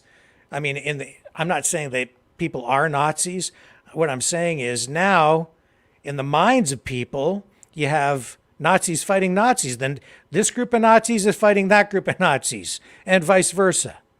You have the trucker Nazis fighting the government Nazis, and the government Nazis fighting the trucker Nazis. I'm not exaggerating. This is like, how did that happen? Well, I guess when you have a giant PR campaign, propaganda machine that kicks in, and a public and a political disaster like we just went through, the entire country, which seems to have some sort of identity crisis anyway, because we are so diverse, and we're so quick to shoulder blame and engage in self-flagellation that it's like it's almost like Canadians are so polite that when they're called a bunch of Nazis, we just roll over and say, yeah, I'm so sorry. But it's not me, it's those guys over there, or whatever it is. It's just, it's everybody's confused. And we're all fighting. It makes no bloody sense. Except that if you really look at this, what you're witnessing is a strange. This is like fifth generation warfare. That's what it is, in my estimation here. And as I said at the beginning of the program, it seems like people who have learned from the past are determined to repeat it in order to get what they want this time. It's like people don't want peace. They want to fight. That's why we're seeing, I think, all these old wounds opened. We're going back to World War II. We're going back beyond that, 80, 70, 90, 100, 200 years in history to find things that people can point fingers at and say, look what they did. I am not exaggerating. And they brought it here to Canada because we brought some of it here after World War II. And we continue to bring people here from all different countries. It wasn't just soldiers who fought in World War II for the Germans or for Ukraine under German command. It's been people from Iran.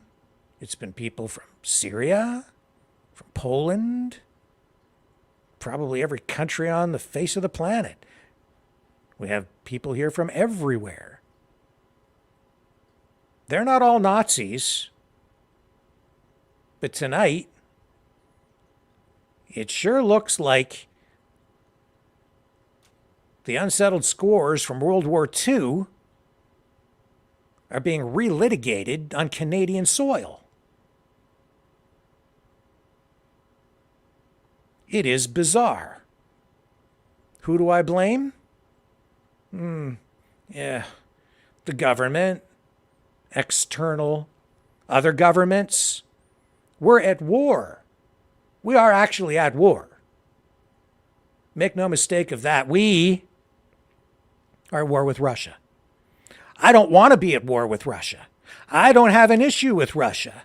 We shouldn't be at war with Russia, but we are, because our government is at war with Russia. I don't like our government. I want our government to change. And when I say that, I mean I want an election, and I want Trudeau gone, and I want whoever replaces him to end this damn war. That's what I want. But the reality is Canada is at war with Russia, and so is the United States. By extension, we're almost at war with China, and China and Russia are aligned. Now we have India engaging in apparently cyber attacks against Canada over the last couple of days, attacking government computer systems. Even our Department of Defense was hacked. Pretty concerning. India, China, Russia. Strange thing too, I saw the other day a video posted by somebody who likes to do a little hacking here in Canada. He's a freedom fighter, and he was talking about doing just that. Hacking Canadian government and non-governmental organization computers inside Canada. Laughing about it in the video as talk of this convoy was ramping up. Isn't that strange? It's true. Did they actually do it? The anonymous group? Who are they working for? Who are they working against? It's always kind of hard to tell. Which side are they on? Anybody's side? Disruption, chaos, anarchy. Maybe that's the only real objective. Maybe it isn't so much to get somebody to go in and actually stage some sort of effective overthrow of a government or anything like that. Maybe it's just to cause disruption. And maybe it's justified. I mean, I don't want the government anymore. I mean, I want the government. I've told you, I want the system. I just want a damn election. Other people want to take it further, as you can clearly see. Some people want Trudeau for treason. Again, I think it's important for people to ask the question, I know what a lot of people are fighting against, but what are you fighting for? What do we get on the other side? What do you end up with if they're successful in achieving whatever it is they're hoping to achieve? And what exactly are the demands here? I don't know. They want to save the children, okay. How? What exactly is the demand? You want to save our resources, okay, go how? What is it you want? You want to protect our rights, okay, well how? And like, I mean, honestly, all of these, we're going to solve all the problems now. It's not just save the children. You're going to go down there and camp out on Parliament Hill or Toronto or wherever you're going, because that's all cryptic too, cloaked in darkness. We don't know exactly where they're going. But what, are you going to camp out until the government comes up with solutions to everything? Or what is it? How, you're going to be there an awful long time. These are problems that have haunted Canadians since before Confederation. And it seems like even though they all have one goal in common, and that is to, I don't even know if they have one thing in common, except save the children. After that, it seems like a bunch of people have a bunch of different ideas. Anyway, that aside, let's just say they have a common goal. Well, they're lining up and they're getting it together. And they're arriving. And so this convoy, though, folks, is different than the other ones we've seen, the other one we saw.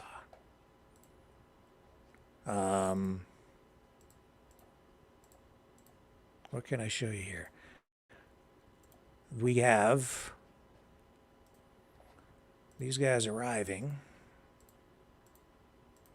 I have so many tabs open.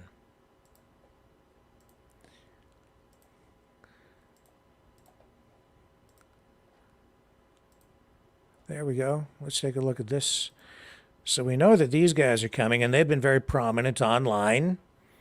You know, a lot of people follow Freedom George and Big Bear. There they are. I think this is from today. Yep. They're on their way. Let's go, they say. So they say they've landed in Ontario. Looks like they're at the airport. Looks like probably Toronto. So they're there and they're going, I guess. Let's go, they say. And what else do we know? We know that we have, and I'm coming back to the Nazi stuff. Okay, this is Wayne Freedom posted this stuff recently. I'm not exactly sure how old this is. You may have seen this. I think this is from a day or two ago, and then I have another more recent post from today that is very important. So he posted this.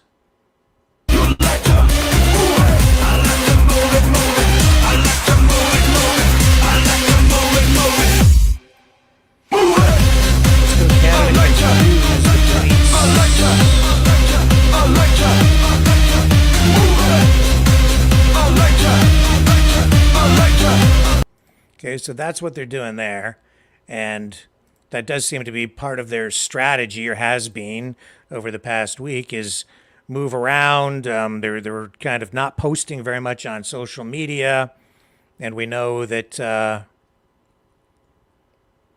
was it, yeah, I'm losing track of my days. I think it was 2 days ago now, police in Toronto shut down streets in the downtown area because they thought the convoy was coming in. And then hours later, they reopened the streets because it didn't happen. So it does seem as though police are confused. So in that regard, they are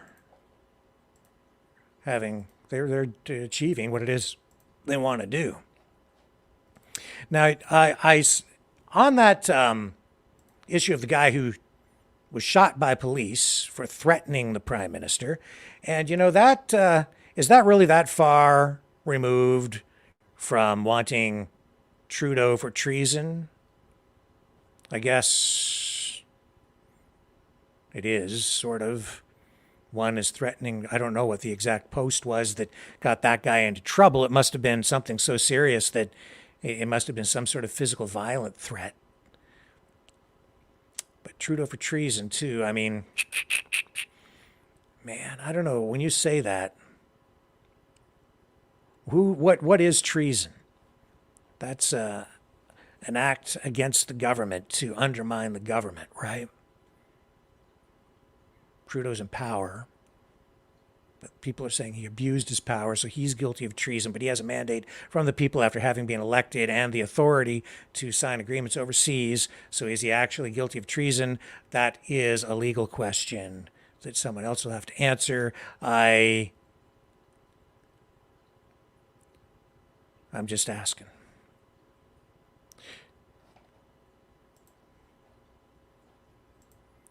So where do we go from here? Well, in these social media posts as a response to the arrest and shooting of that guy in Quebec who made those threats, I just bring this up here and look at the comments that some of the people have made. There haven't been a lot because there hasn't been, not very many people are even aware that that happened. Again, I find that very odd. Normally, when someone makes a threat against the prime minister or the president and they end up being shot by police, normally something like that gets a lot of media attention. It gets a lot of ink and a lot of airtime. But this, hardly a whisper. But a few people have picked up on it. And the response, only a few. Here's one here that says, Germain Lemay should be brought to Parliament and honored instead of arrested. Which gives you a sense of the mood out there.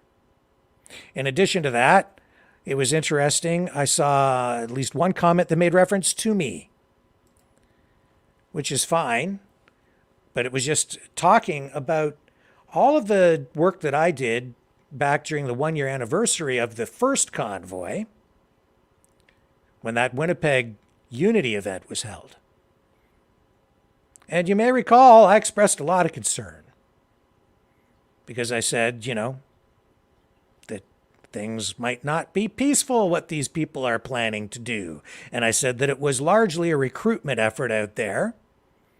And it wasn't, and I was concerned that things might get violent at some point, which is exactly what Police on Guard, Veterans for Freedom, Mama Bears, and a lot of other people now who seem to be, I don't know, knowledgeable about something, are now expressing as well. And people at the time said that I was lying.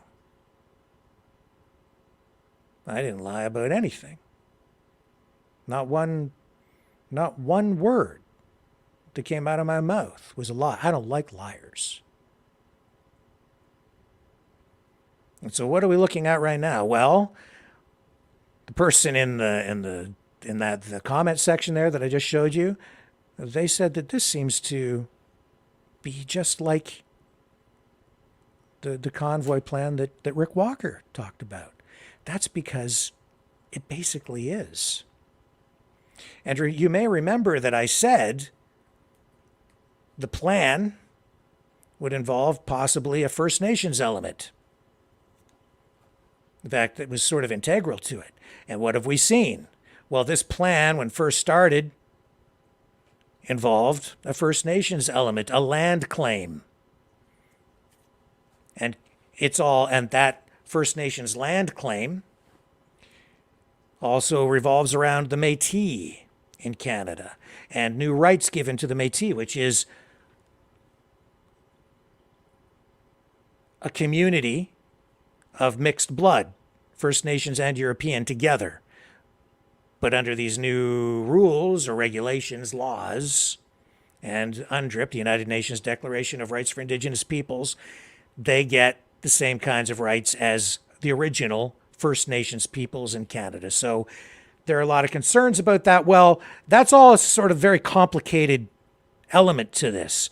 But because there was all of that going on, we saw early on a declaration made to the government that was published in Canadian Trucking Magazine, laying out exactly what I said they would, which is like a land claim involving First Nations peoples.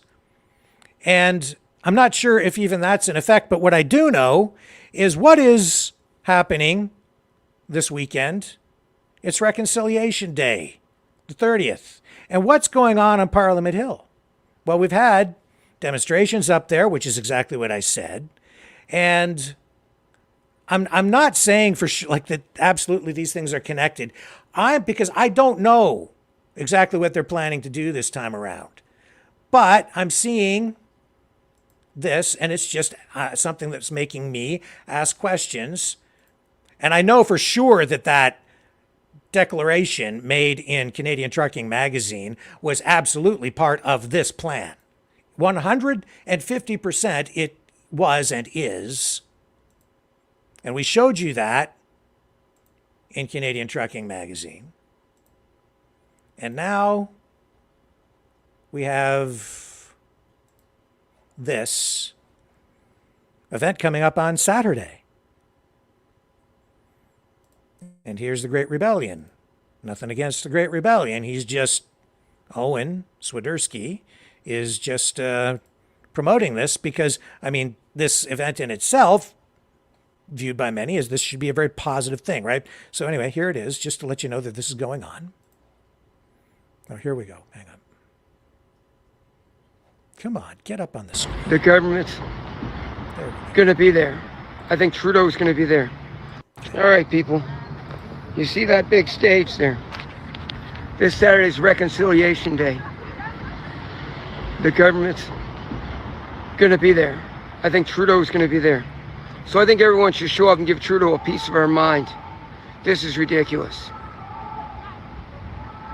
He doesn't care about the natives. He doesn't care about the indigenous. He doesn't give a shit about them. So I will be here Saturday. And I'll be front row and center. So when Trudeau goes up on that stage to try to make amends, I'll give him a piece of my mind. Because I'm allowed to voice my opinion. Yep. See you Saturday.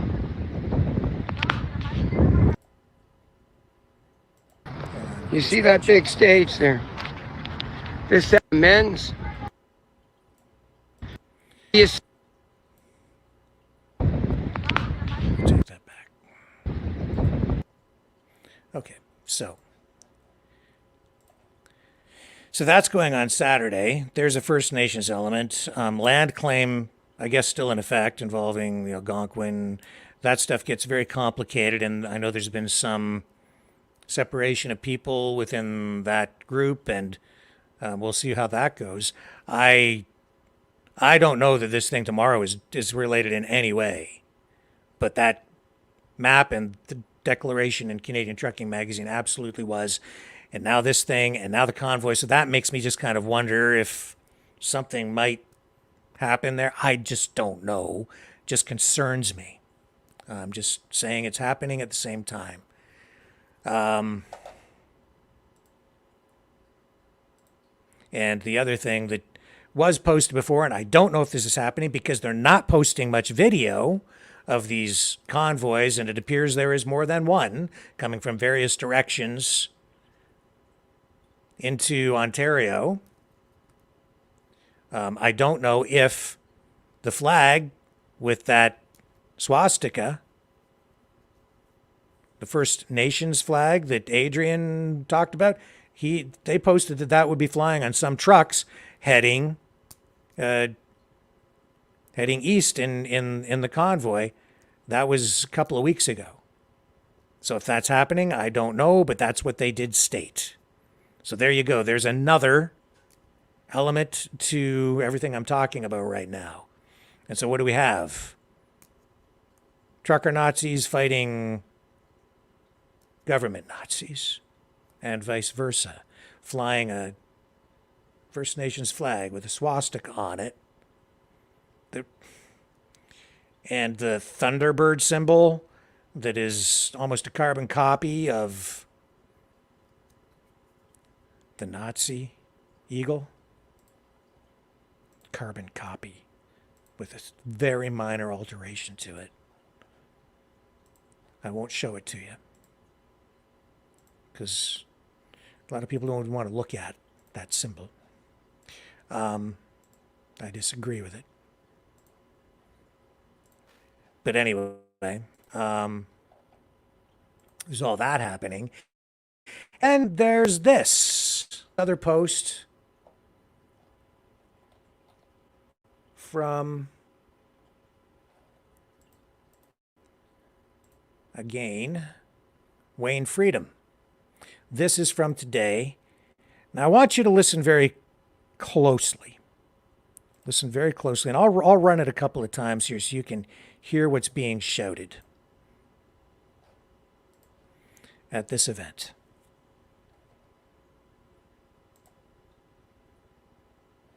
Here we go. Listen to what is said.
Did you hear that?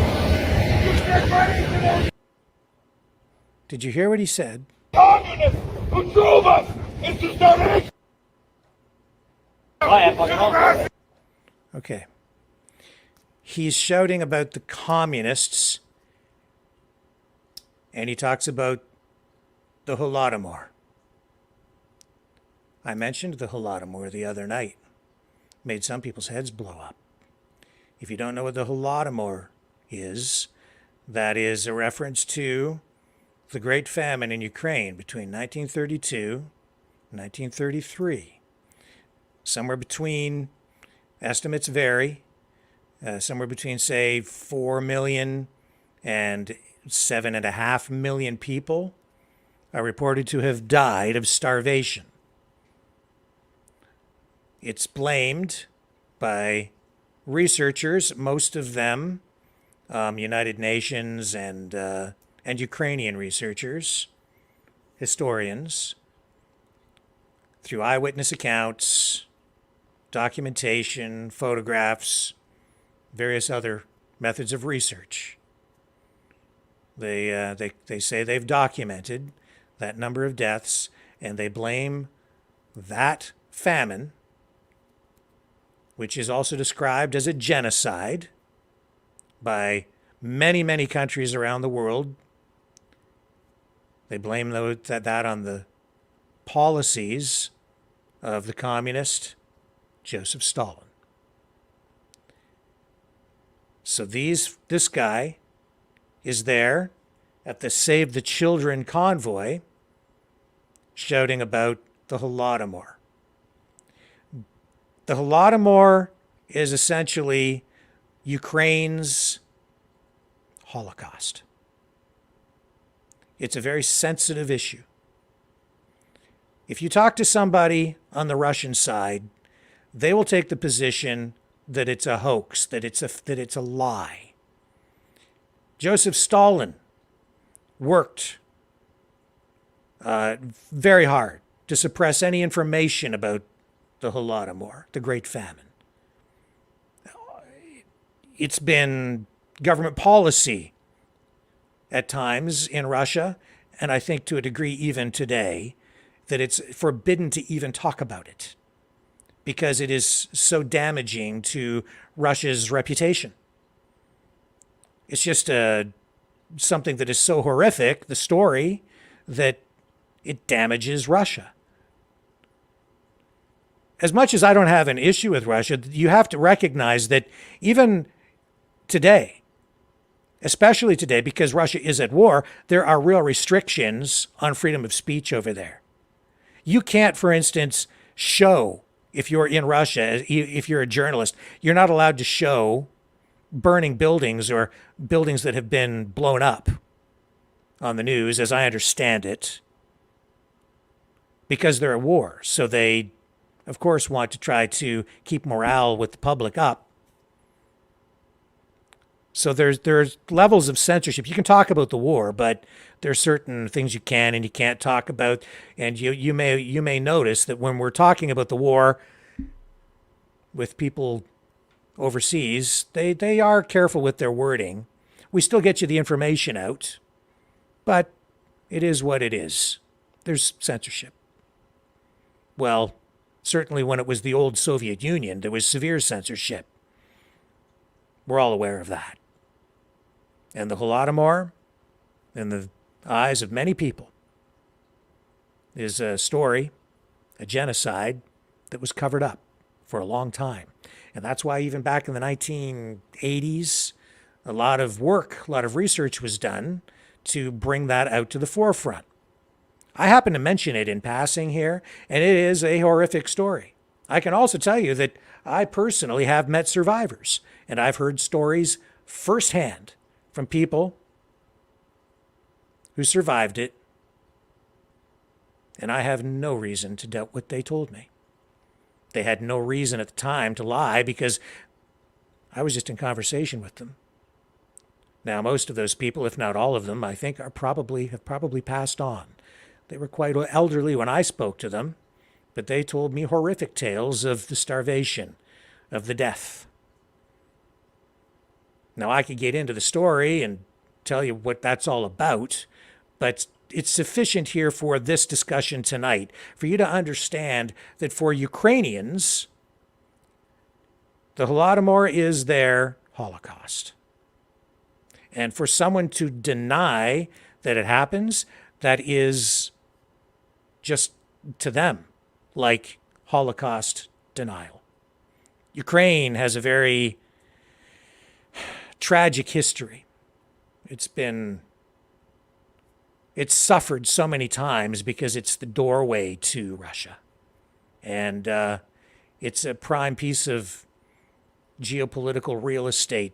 It's grain, the breadbasket of Europe. It's ports, access to the Black Sea.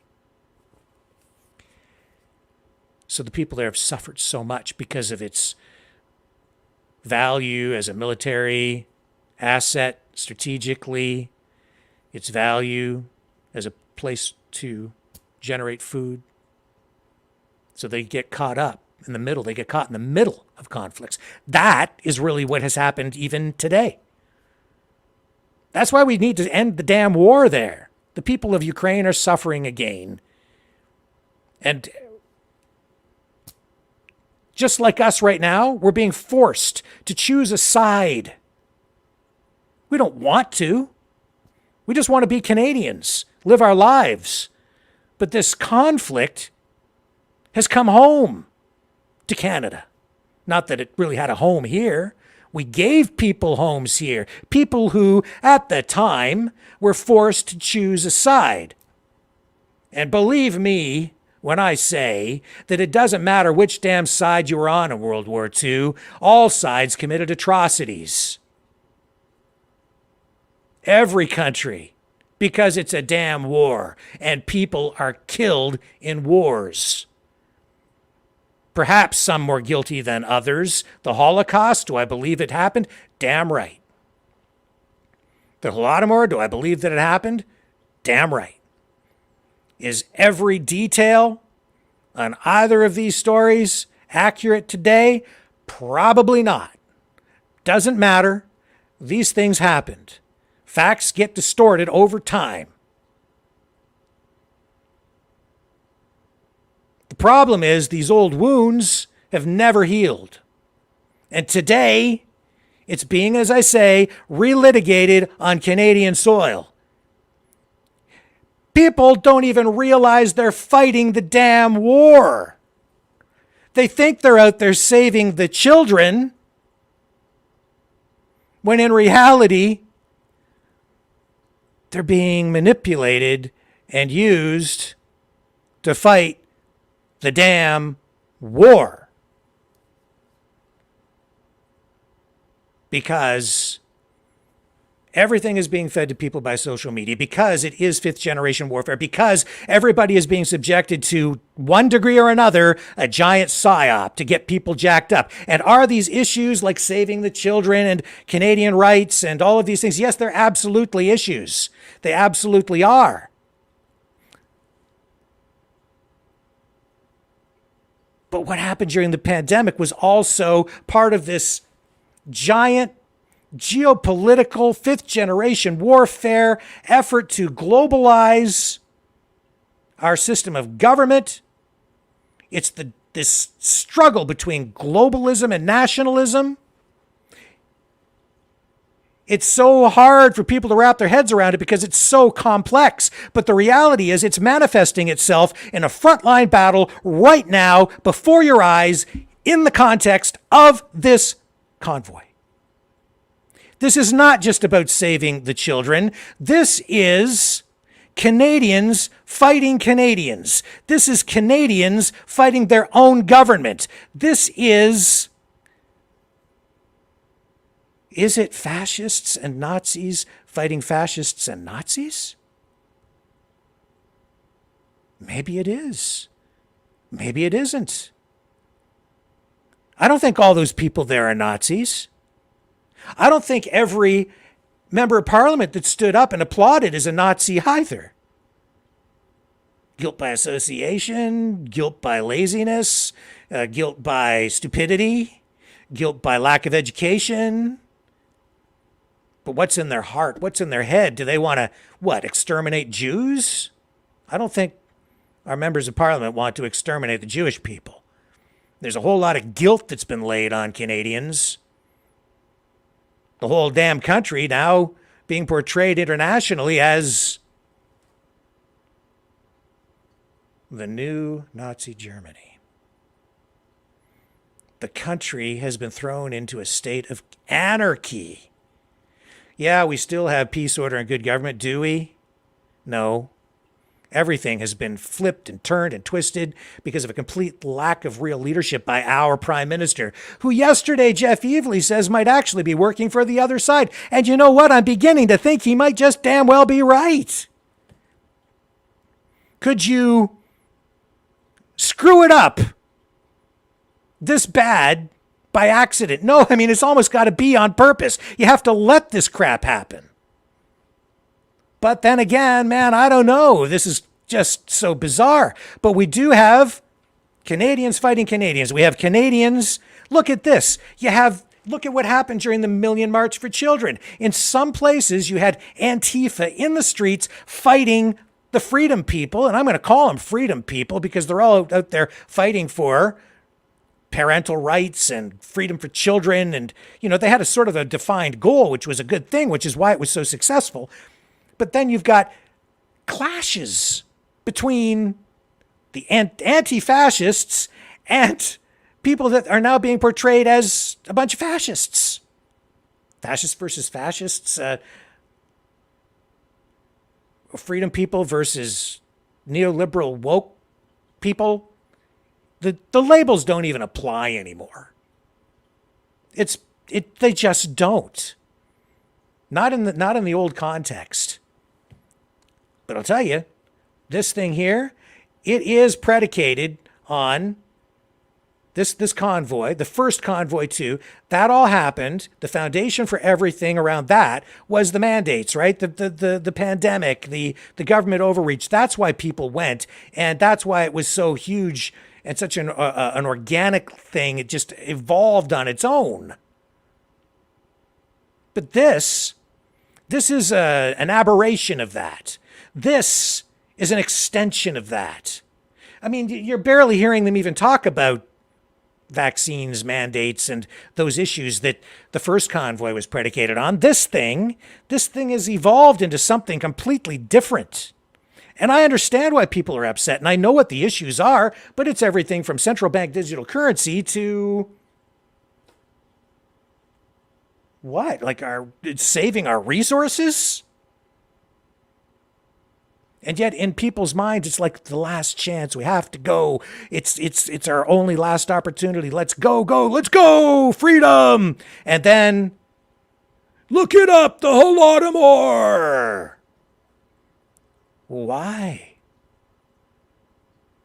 Because it's the wounds of the past being poked, not even reopened. They never healed. They've been there all along. All that it took was someone to throw a little salt on the open wound. Get people jacked up and get them out there. And here we go. Let's go! Look it up, you Google idiots. The Holodomor.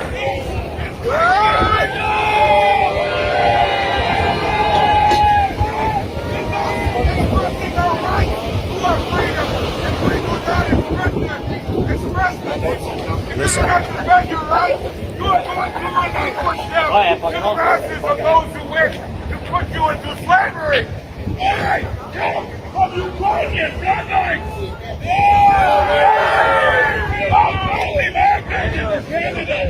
To get away from Holodomor. To get away from the communists who drove us into starvation by the millions. Look it up, you fucking Google idiots. Look it up. Holodomor! Look it up! And you have who? You got Miss Freeland out there! You got this fucking Freeland out there holding an Azov flag! A Nazi flag! Get it on the board! Who do you have out there? Chrystia Freeland out there, he says. And she's referring to the Banderite flag, which is Stepan Bandera, Nazi. I'm telling you. People like to think of these things in black and white terms, but you can't anymore because they don't really apply. Now, they're going to sell this to you, to us, as black and white. They're going to sell this to us as communism versus fascism. And you'll be asked to pick a side. And you know what they will say to you? They will say, fascism came to the West after World War II, but it was rebranded as anti-communism. That's what they will say. That's what they do say. Beware of that, because that forces you to choose. It gives you only two choices. You can either join the anti-communists, which means by default you are a fascist / Nazi, or you can be a communist and fight the good fight. Or if you are anything else, if you're not going to join the communist side, then I guess you must be on the anti-fascist side. So you're really given two choices. You're either going to be with the anti-fascists, which are really Nazis, which they will say is these guys, or you can be with the communists and fight the good fight. Or, wait a minute, the government's supposed to be fascist too, but aren't they supposed to be communists? I'll tell you right now, Justin Trudeau is a globalist. That's a hybrid thing. That's international governance. That is international collectivism. That is a new form of international collectivism, which takes the elements of communism and fascism / Nazism, combines them to make this new thing, globalism. That's what he is. Now, how fascist is it versus how communist? You can decide.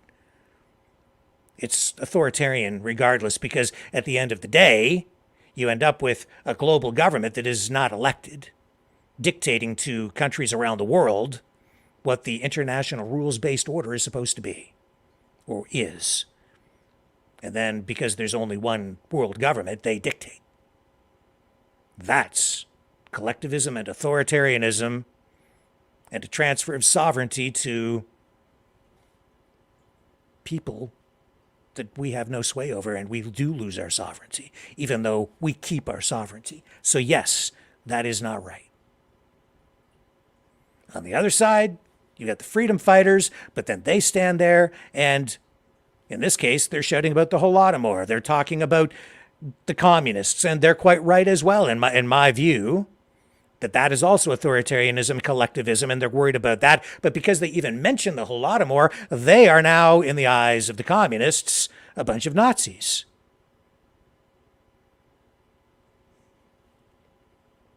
But isn't a Ukrainian allowed to mourn what they view as a genocide committed upon their people without being labeled a Nazi? Could you not afford at least a little bit of compassion that way? But then again, it's being used as a tool, right? To get people upset. That's why Russia doesn't want people talking about it. Gets people very upset. The Holocaust, that gets people very upset too. And let's face it, that's used as a tool as well, right? Of course it is. To keep people in check, to make sure people don't forget, so that things like that aren't supposed to happen again. And yet here we are. Here we are, folks.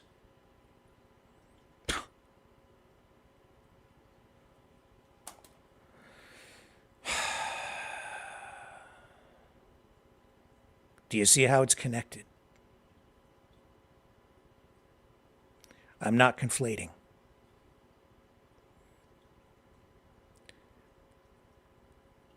You see, because we are at war with Russia, because China is in the mix, because India is in the mix, all these countries, of course, they're going to work to destabilize things here because they want to win the war in Ukraine. So they want to, if they can, destabilize things here in Canada and the United States and inside other NATO countries. So there are ongoing efforts using information warfare and other means as well, like computer hacking, which we just saw India engage in against Canada's government. But if they can disrupt things here, they'll damn well do it. And if they can have the government removed, have Trudeau replaced, that causes more disruption. And maybe they'll get somebody else in there who will, end the war, cut the funding. That would benefit, right? Russia. I don't blame Russia for doing it. I don't. It's war. I'm not going to lie to you, and I'm not going to sugarcoat it. I'm just going to tell you the damn truth. It's what's going on. And I know, like my co-host Lori, she's pro-Russian. She says so. She's right up front about it. She might have other things to say about this. I'm sure she would. My guess is she'd probably blame all this on the CIA. And I think maybe they have a hand in this too. You know why? Because they're concerned about their national security. And as Canada is disrupted, I think, by these other countries, the BRICS nations,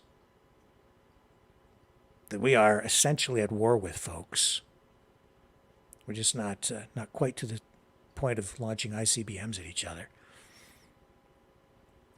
But as things become destabilized here, I think there are concerns that, say, China might actually get a foothold here, or maybe even Russia. But I think the larger concern in the minds of at least people like, Donald Trump and the people in his sphere, or his circle, they're concerned about Russia. And so if you have increased Russian influence here, or Chinese influence, then yeah, or either. Now suddenly that's on the doorstep of the United States. They see the threat. That's why they had that Lieutenant Steve Rogers had people write those SOS letters. Save our souls. Thousands of people wrote down there to give the U.S. government justification for a possible actual invasion of Canada. So they've got that in their back pocket if they need it. How serious is that? I don't know how much weight that really holds, but you can connect the dots. And then you have Jackson Hinkle also saying multiple times on various broadcasts that he also thinks that might be a good idea just to invade Canada, just to prevent somebody from getting control of the country, another country like China coming in here. So let's just invade them and just take them over. Sort of casually saying it. Tucker Carlson even talked about it. How serious is all that? I don't know. I think we're still a ways off from that, folks, but this is what's going on. Complex, isn't it? Maybe I'm down a rabbit hole. But you know what? Back when I was doing all that work, journalistic work, talking about the 1-year anniversary of the Convoy and how I thought things might actually get a little bit spicy. And I was concerned because I said that it threatened to destroy the freedom movement. I said I wasn't lying.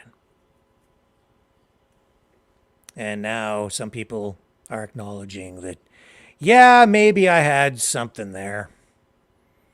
And I won't tell you who, but somebody messaged me today, and I don't mean to say, I hate to say it, but I told you so. But I did appreciate somebody messaging me today and saying, today I eat crow. Well, I don't want anyone to eat crow. I just appreciate people acknowledging that I was just straight up honest about things, and I still am, and that my objective here is just to keep people safe, to tell people the truth so that we can somehow find our way out of this damn mess and find a path to peace.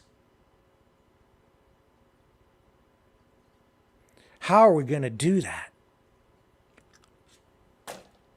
Don't know. It feels like we're running out of time. And it feels like this kind of thing that we're watching right now, it feels to me like there's the potential there to plunge us into a civil war, which I do not want. I don't want this country torn apart. I love this country, and I'm sorry, but it is not the second coming of Nazi Germany. You want to go down that road, I'll start digging out stats and facts and show you all kinds of warts and cesspools in other countries too. Every country is guilty of sins. Every country is guilty of all kinds of atrocities if they've ever been involved in any war. Every nation, even First Nations, acknowledge some of the terrible things that were done a long time ago that they did to each other. It happens everywhere. It's always happened. We have to find a way to learn from the past and put it behind us. Not grab a hold of it and let it fester and spoil and just destroy us. We can't do that. We have to learn to live together.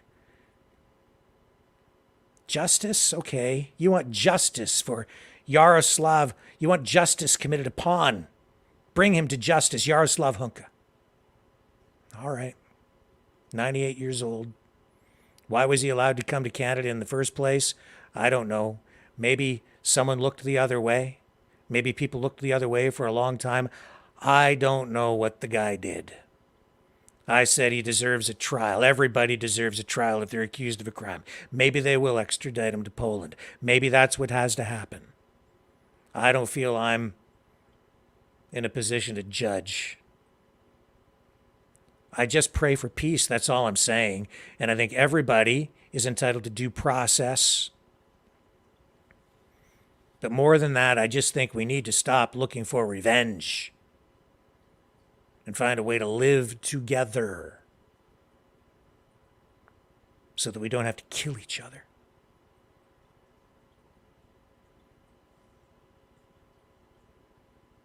God help us all, folks, on this 29th day of September 2023.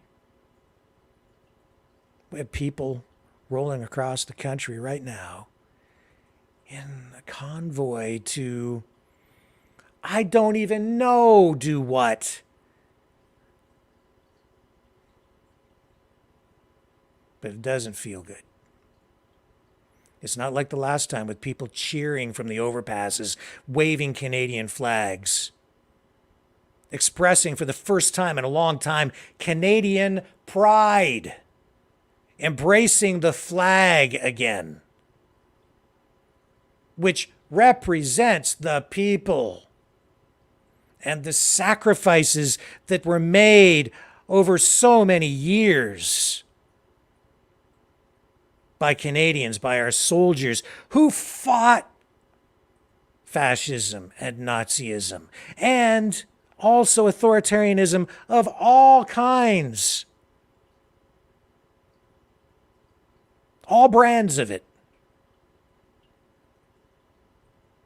to create a country that is tolerant. Tolerance. No, Justin, we don't move beyond tolerance, because when you move beyond tolerance, you find coercion. Tolerance is in the middle. When you move beyond it, you move to the extremes. No, Justin, we need to get back to tolerance, which means I may not agree with you. I may not even like you. I may even hate your freaking guts. But I tolerate you so that we may live in peace. That's tolerance. And that is the only way we will ever be able to live in peace. Because as I said the other night, the government, Justin, the neoliberals, they keep telling us diversity is our strength. No, it isn't. Diversity is our challenge. A challenge that has been thrust upon us. A challenge that was first thrust upon the First Nations peoples when the first settlers arrived here and stayed. And they've become tolerant of us. And then it has become thrust upon us, this challenge, again and again and again and again, as more and more newcomers come to the country. And we as Canadians have welcomed them with open arms, whether they're refugees, people coming from war-torn countries, fleeing other kinds of oppressive regimes, whatever. People come here. Sometimes they just come because it's the promised land. It was a land of freedom. People came here to get away from all of that crap.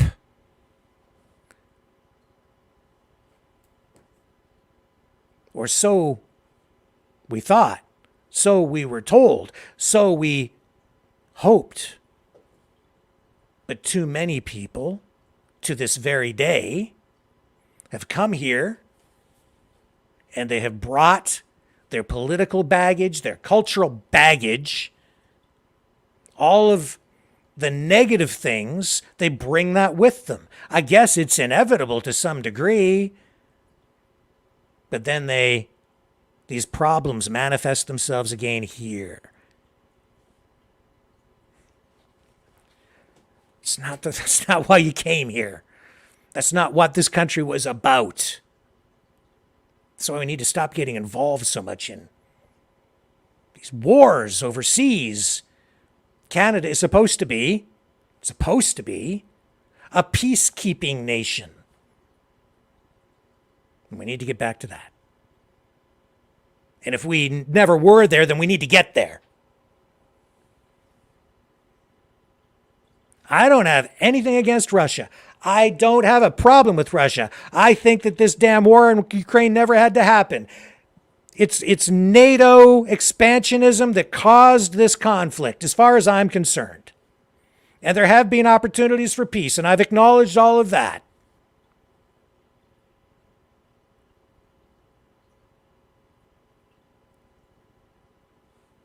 Ukraine should have been left as a neutral country, a buffer zone. That was the solution. It still is the solution. And I think we're going to end up with that solution in the end. But now, a whole lot of blood has been spilled.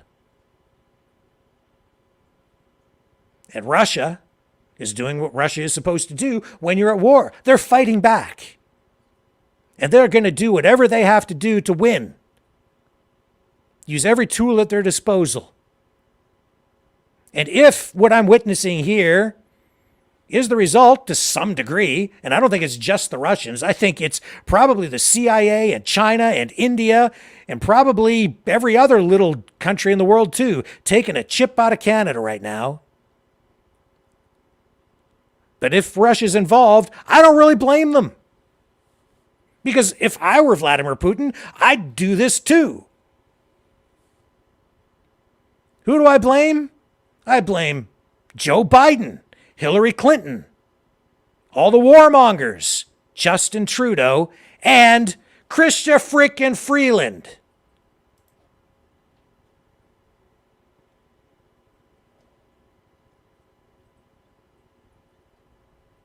Because they're the ones who pushed and continue to push and won't let go and don't even want to talk about peace. Even if it costs us our country. They're putting it all on the line. That's what they're doing in order to hold on to their power and their wealth. And we're paying the price. We always do. Peasants, ants, insects. That's us. Let us fight amongst each other.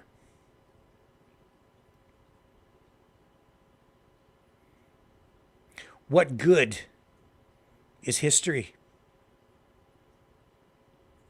if it's only written by the victors? How can you possibly get to truth there? What are we following? What disinformation are they feeding us today to get us to fight amongst ourselves and to rebel against our own government? How twisted is this?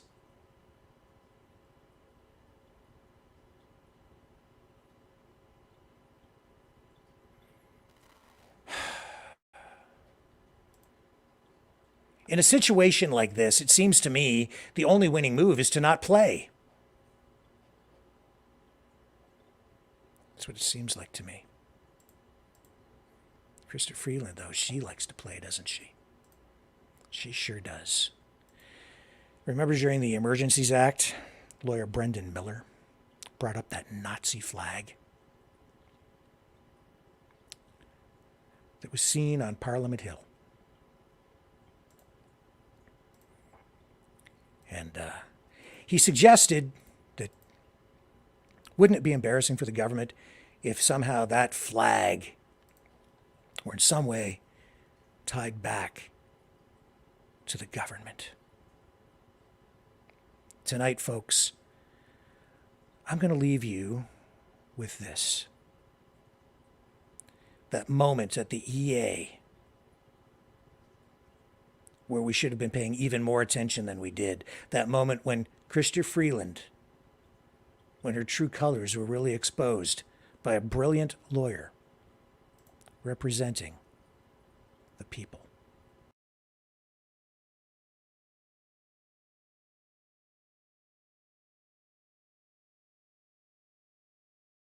Right. And one of your concerns, of course, with transparency and our reputation, was that you would want your government to be as transparent as possible, right? Again, here, I do believe that transparency and accountability are important, but I also recognize that cabinet confidentiality in many issues needs to be preserved for a reason. And, you know, there are areas where transparency is not appropriate, and I recognize that as well. Okay. Can you agree with me if, you know, anytime it comes out that the Canadian government has misled Canadians on something, it really hurts our international reputation, doesn't it? I think that the Canadian government should always seek not to mislead Canadians. Right. First and foremost, because that's wrong, and that is not the way we should treat Canadians. And in the many statements that have been said by all the politicians in this matter, one of the main things they talked about, and Justin Trudeau did, particularly on the following the first weekend of the invocation of the Emergencies Act, was these horrible, the Nazi flag and all those things that people saw in Ottawa. You heard him say that? Again, I have to say, prior to coming here, I have not specifically reviewed specific statements of the Prime Minister. If you want to point to a specific one, maybe we could discuss it. You'd agree if it turned out those flags were linked to your government. That would look really bad for our international reputation, wouldn't it? Based on some